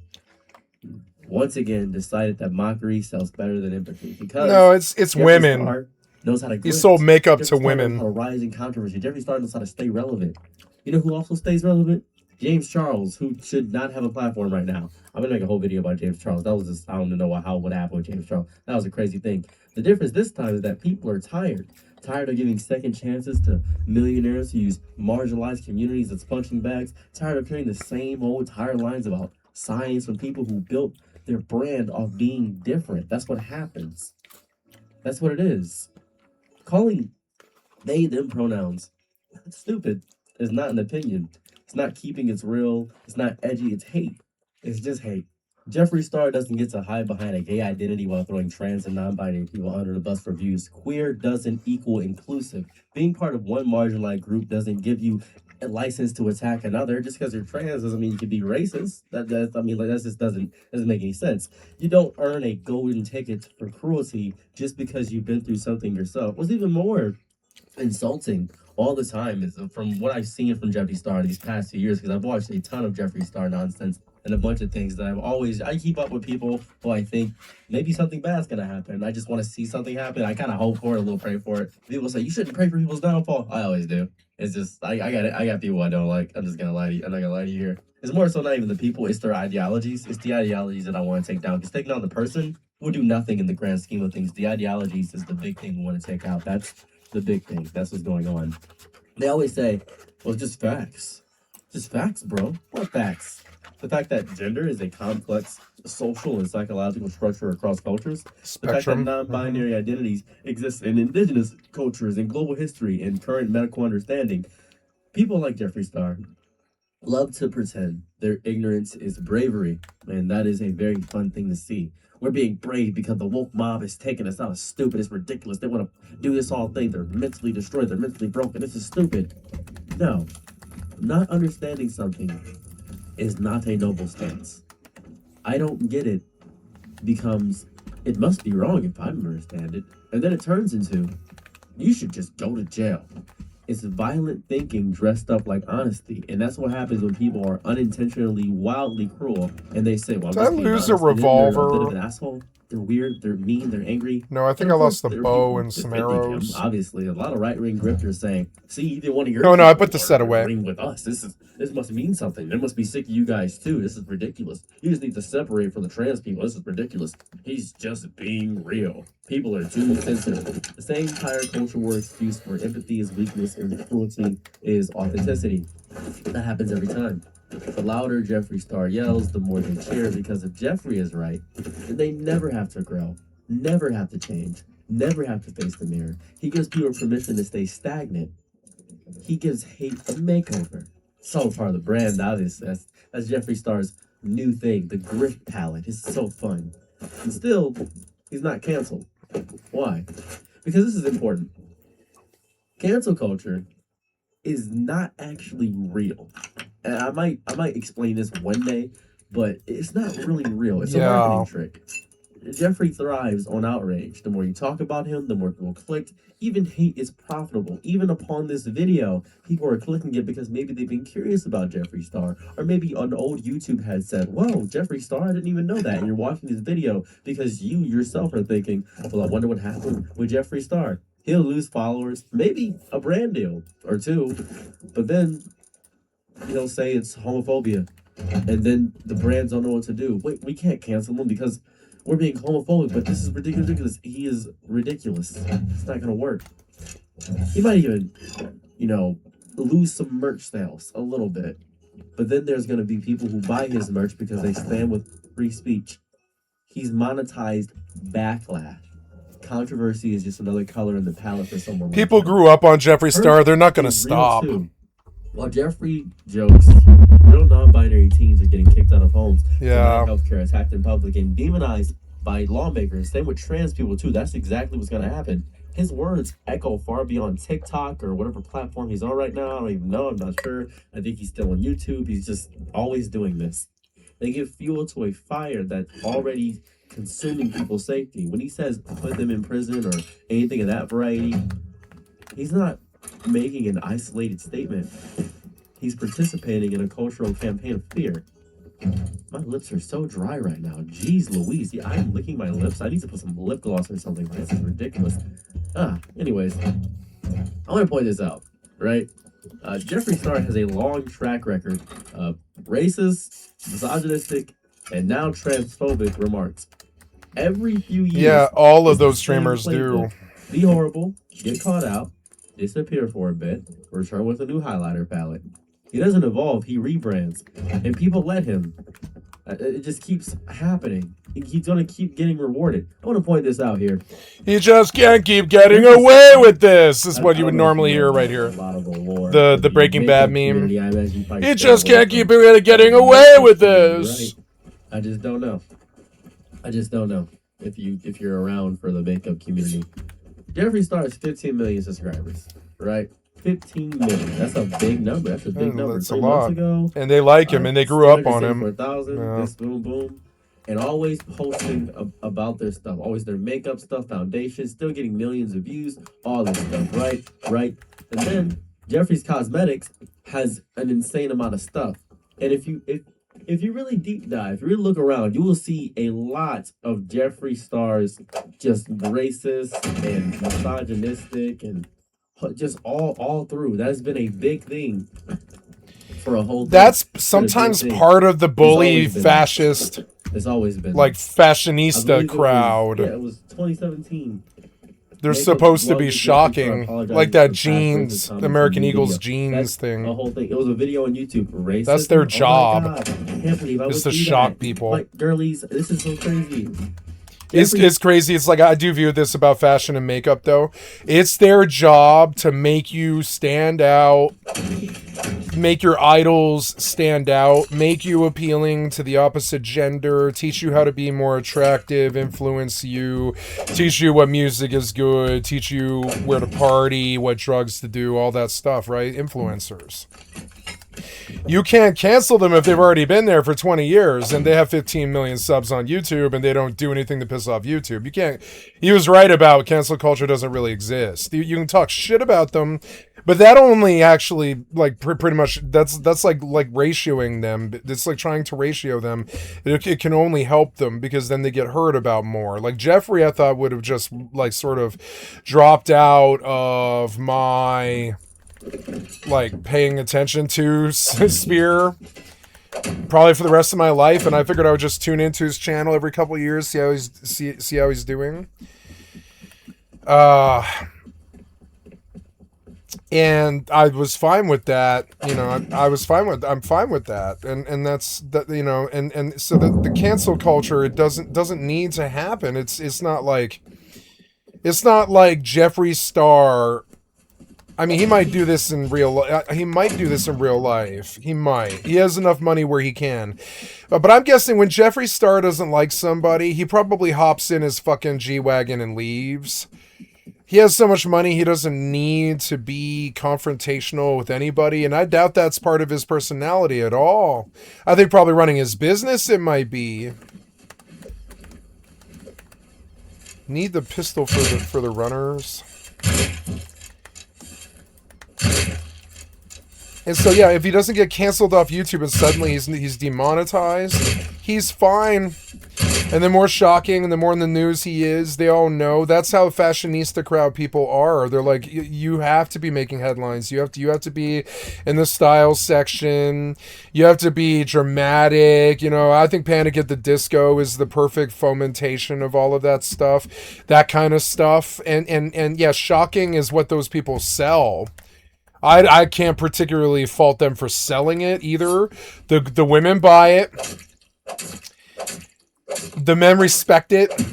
It makes a lot of money. It enables lifestyles and stuff. Fashion, right? And fashion, it has never been particularly safe. Nip slips happen all the time, and kids get to see crotch or titty or whatever. The dresses are very revealing. The dresses can be racist. This American Eagle thing lately, I'm not saying it's okay. I'm saying this is what they've always been in the fashion crowd. This is what we expect from them. This is why they kind of like it's crazy because around the age of 24, you begin to realize that all the people that you kind of hated in high school who happen to be just more successful than you, maybe they have more money or whatever the situation is, or they just pulled more women or more interest in the community or whatever, they're just more successful than you socially, right? You begin to realize that those same people, they're the ones who always had money. So they always were they were competitive with everybody else. They always had money, kind of they either handed down from their parents or they just make it because they've got these crazy personalities. And you begin to realize that the he said, she said, popular girl, popular guy in high school bullshit became the norm for what the status quo is on YouTube. And while I hated it in fucking high school, now as an adult, I don't have to be around these people. I don't hate watch Jeffree Star. I don't care if they hate watch Jeffree Star. I don't do it. I'm pretty much for everybody. I don't hate watch anybody on my channel. Do I play anybody in fear or anger and say, God, I hate this guy? Do I hate this guy? No, I don't do that. I don't hate watch on my fucking channel. So if you don't like Jeffree Star, and this is what Jeffree Star is going to fucking say too, and I'm a streamer and I know how this shit works. If you don't like Jeffree Star, don't watch Jeffree Star. Don't put his name in the fucking news again with some scandal or something like that. You don't like that he makes anti-trans comments all the fucking time. Yeah, I'm sure he freely talks shit about anybody that he wants to. He's rich, he can do so. He personifies that crowd in high school that dictated what your social status was and whether you're in or out or what's in and what's out, what fashion's in or out. That stuff, it is their, that is the fashion scene's business. Often women suss out the social contract. Women and gay men pretty much suss out the social contract. That's just how it works. So the fashionista crowd, if you want to operate around them correctly, you must understand that shock value is their currency. So they'll do anything. You understand? Anything. They will slap fight a bitch in the fucking club. They'll talk shit about somebody. They'll misgender people. They'll talk shit when it's popular to talk shit about trans or whatever. It doesn't matter, but understand, their whole culture only validates on how much fucking clout you have. The more shit talking and hate watching people do, and this is true of my channel too. The more clout the person has, the more clout I got, the more shit talking and hate watching and trolling I got, the more views and interest I got. Somebody made a channel on TikTok to hate me and stuff. And honestly, that I was I'm not going to ever talk shit about this. No. I mean, like somebody spent their time to make a channel of only me that can only benefit me. And I can't imagine, I couldn't imagine taking the time to build a TikTok account like that. It must be a fucking loser. But I mean, like, you know, but I mean, also I was just like, well, there's, you know, understand the oldest cliche in the stereotype book is the stereotypical fucking cliche. And it's the oldest one, right? Don't be this cliche. It's stupid. It's that there's no such thing as bad PR. It's the oldest cliche in the fucking book.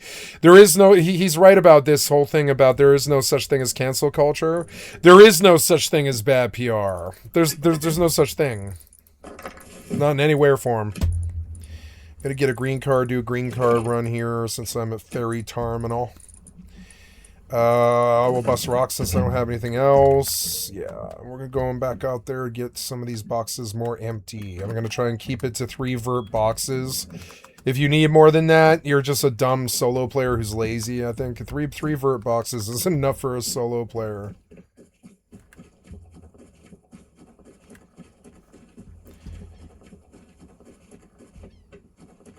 Oh, yeah, that guy.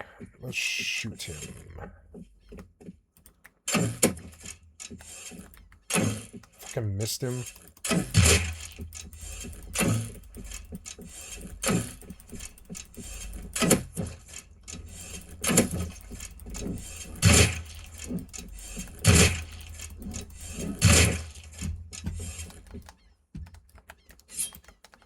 I better recycle. What do you have? Nothing. But I will skin them. I'm in the ocean in Final Fantasy XI and you can hear it. I love it. Actually, this thing I kind of want to keep because I might need it. Let's go skin those guys now to have room.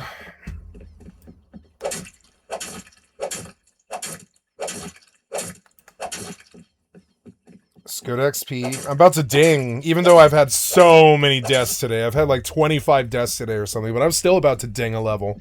Because I am good at Rust Hardcore Zombies. I fucking love Rust Hardcore Zombies. It's so good, so good.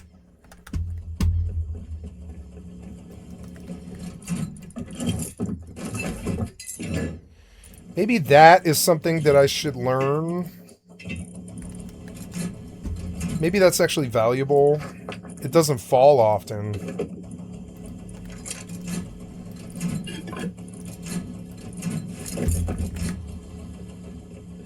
I love this knife. I like how imperfect this knife is. It's actually really cool. It's a nasty looking fucking knife. You would not want to get stabbed with it. This rusty fucking dagger. It would be so bad. It's pretty much diseased with rust diseases and. You would not want to get cut by this. It would be just an automatic infection, pretty much. It's like coated in infection. You can see it. Rusty metal is not good for humans. I mean, iron is a good thing for humans, but it's not, like, you know, but not in that form.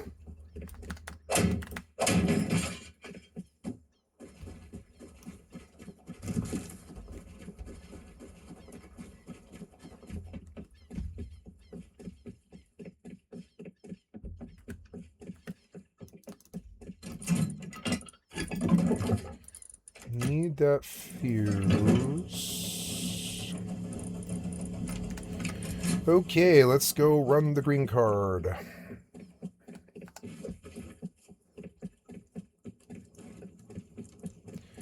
While I still have water.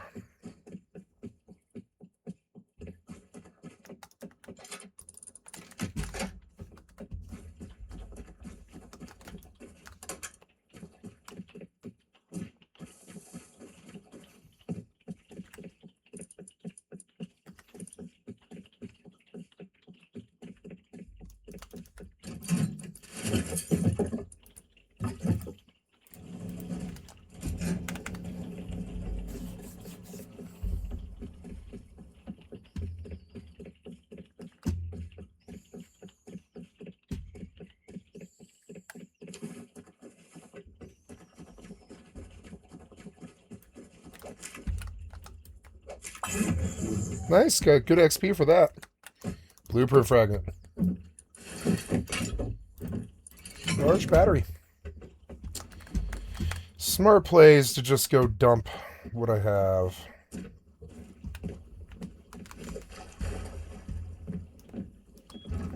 I love having a base right up in a fucking monument so you don't have to run. It's fucking so good. And who cares if they raid it? I'm not into this. I'm not in this for the loot. I don't care. Look at all this loot. I don't care about this loot. It's only about, like, you know, XP. And I am getting that in droves. Doing that just great. Can't create that as scrap. Okay, can I put it in this thing? Can I put it in that? No.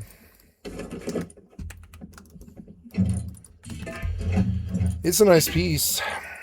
Probably for maybe a hazy. Can I do it for a hazy? I don't know. Probably not. No.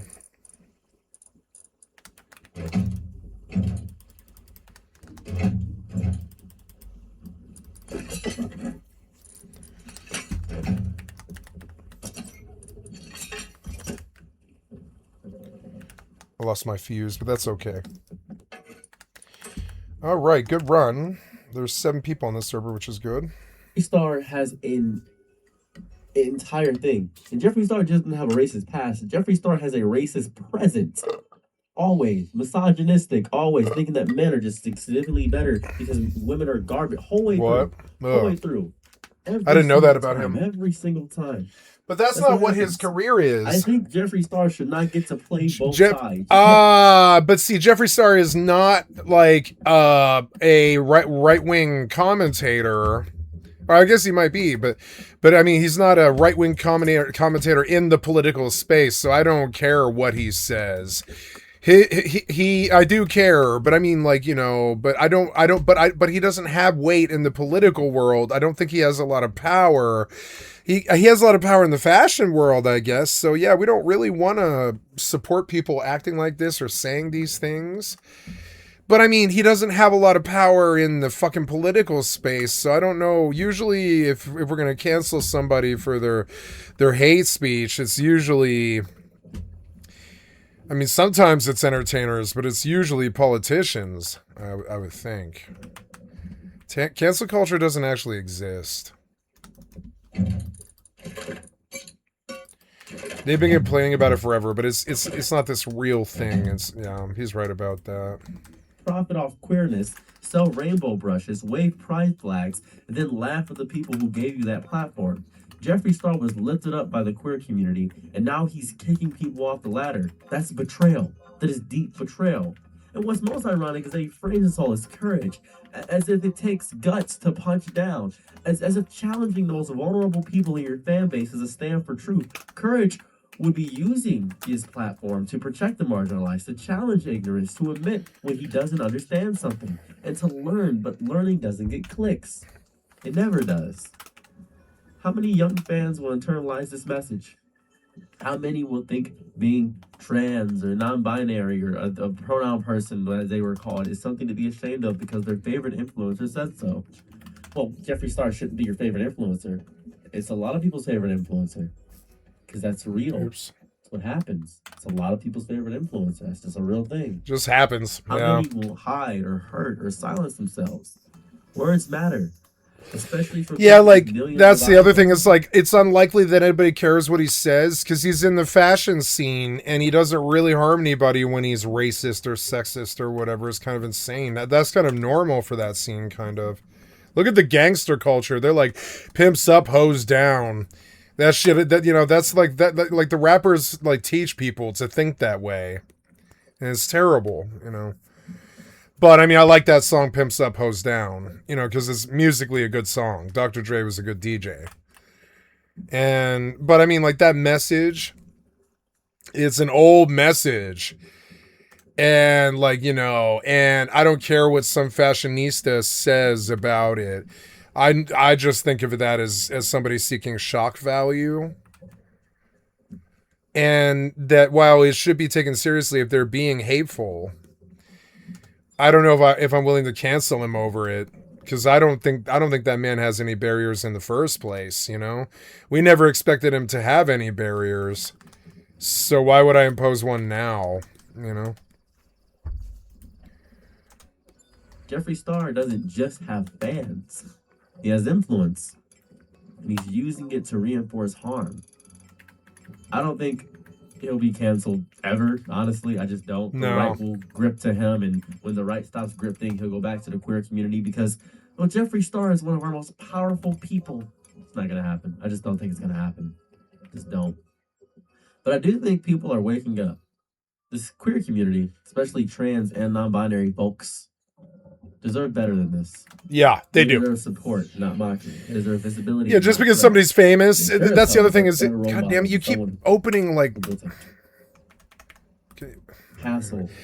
After being a YouTube star for 15 years, that person is, it's just like Jimmy Kimmel, when Jimmy Kimmel got canceled, people don't care. They don't care what Kimmel said. You know, they don't care. They didn't care what Kimmel said, and they don't care what Jeffree Star says in his makeup videos. Nobody takes that seriously because his makeup videos aren't trying to be this political driving force. It's not this like anti-gay banner. Maybe it might be interpreted that way in the community that follows it might act like that, but that's not what it is. And I don't suspect that with him. What, you know, it's weird because you seem to be accusing Jeffree Star of bigotry because of some comments that he's made. But in terms of bigots, people on the planet, and I'm sure Jeffrey probably would like me saying this, and you know, whatever, but I mean, I do feel this way. Of the people that live on this planet right now today, in this foul year of our Lord, 2025, it's 10/11/2025, right? Of all the people on the earth, Jeffree Star is the last person in the fucking world that I am gonna be willing to call a bigot. But yet here we are. That person is not a bigot. They could be towards trans people. It's like I'm like it sounds like I'm auto defending and I'm not even like listening to the facts. But does Jeffree Star like dress up like the KKK and go looking for gay people to persecute? No, quite the opposite. Like one of the more empowering, if not the most empowering person in the leftist scene. When you look at his image, which is completely trans gay male who dresses woman, transvestite. I don't mean trans as in surgery. I mean transvestite, like a man who dresses entirely like a woman. And transvestites can be incredibly anti-trans. Yeah. But do I look at transvestites as being bigots, like Jeffree Star? Do I look at RuPaul as being a bigot? No. Of all the people on the planet, no. Those are the people that are pretty much the opposition. They're like the opposition to bigots. I'm one of them. And do I look at Jeffree Star and think bigotry? I don't know. Let's go listen to the fucking comments, I guess. Jeffree Star anti-trans comments, huh? Maybe my eyes are closed. I don't know. I just don't think of bigotry when I look at Jeffree Star. Do you? I mean, the man looks like Barbie. I don't think of bigotry when I look at this person. I just don't. I'm sorry. Maybe I'm biased, I guess. Okay, here we go. And they can do whatever they want to themselves. And I pray that they find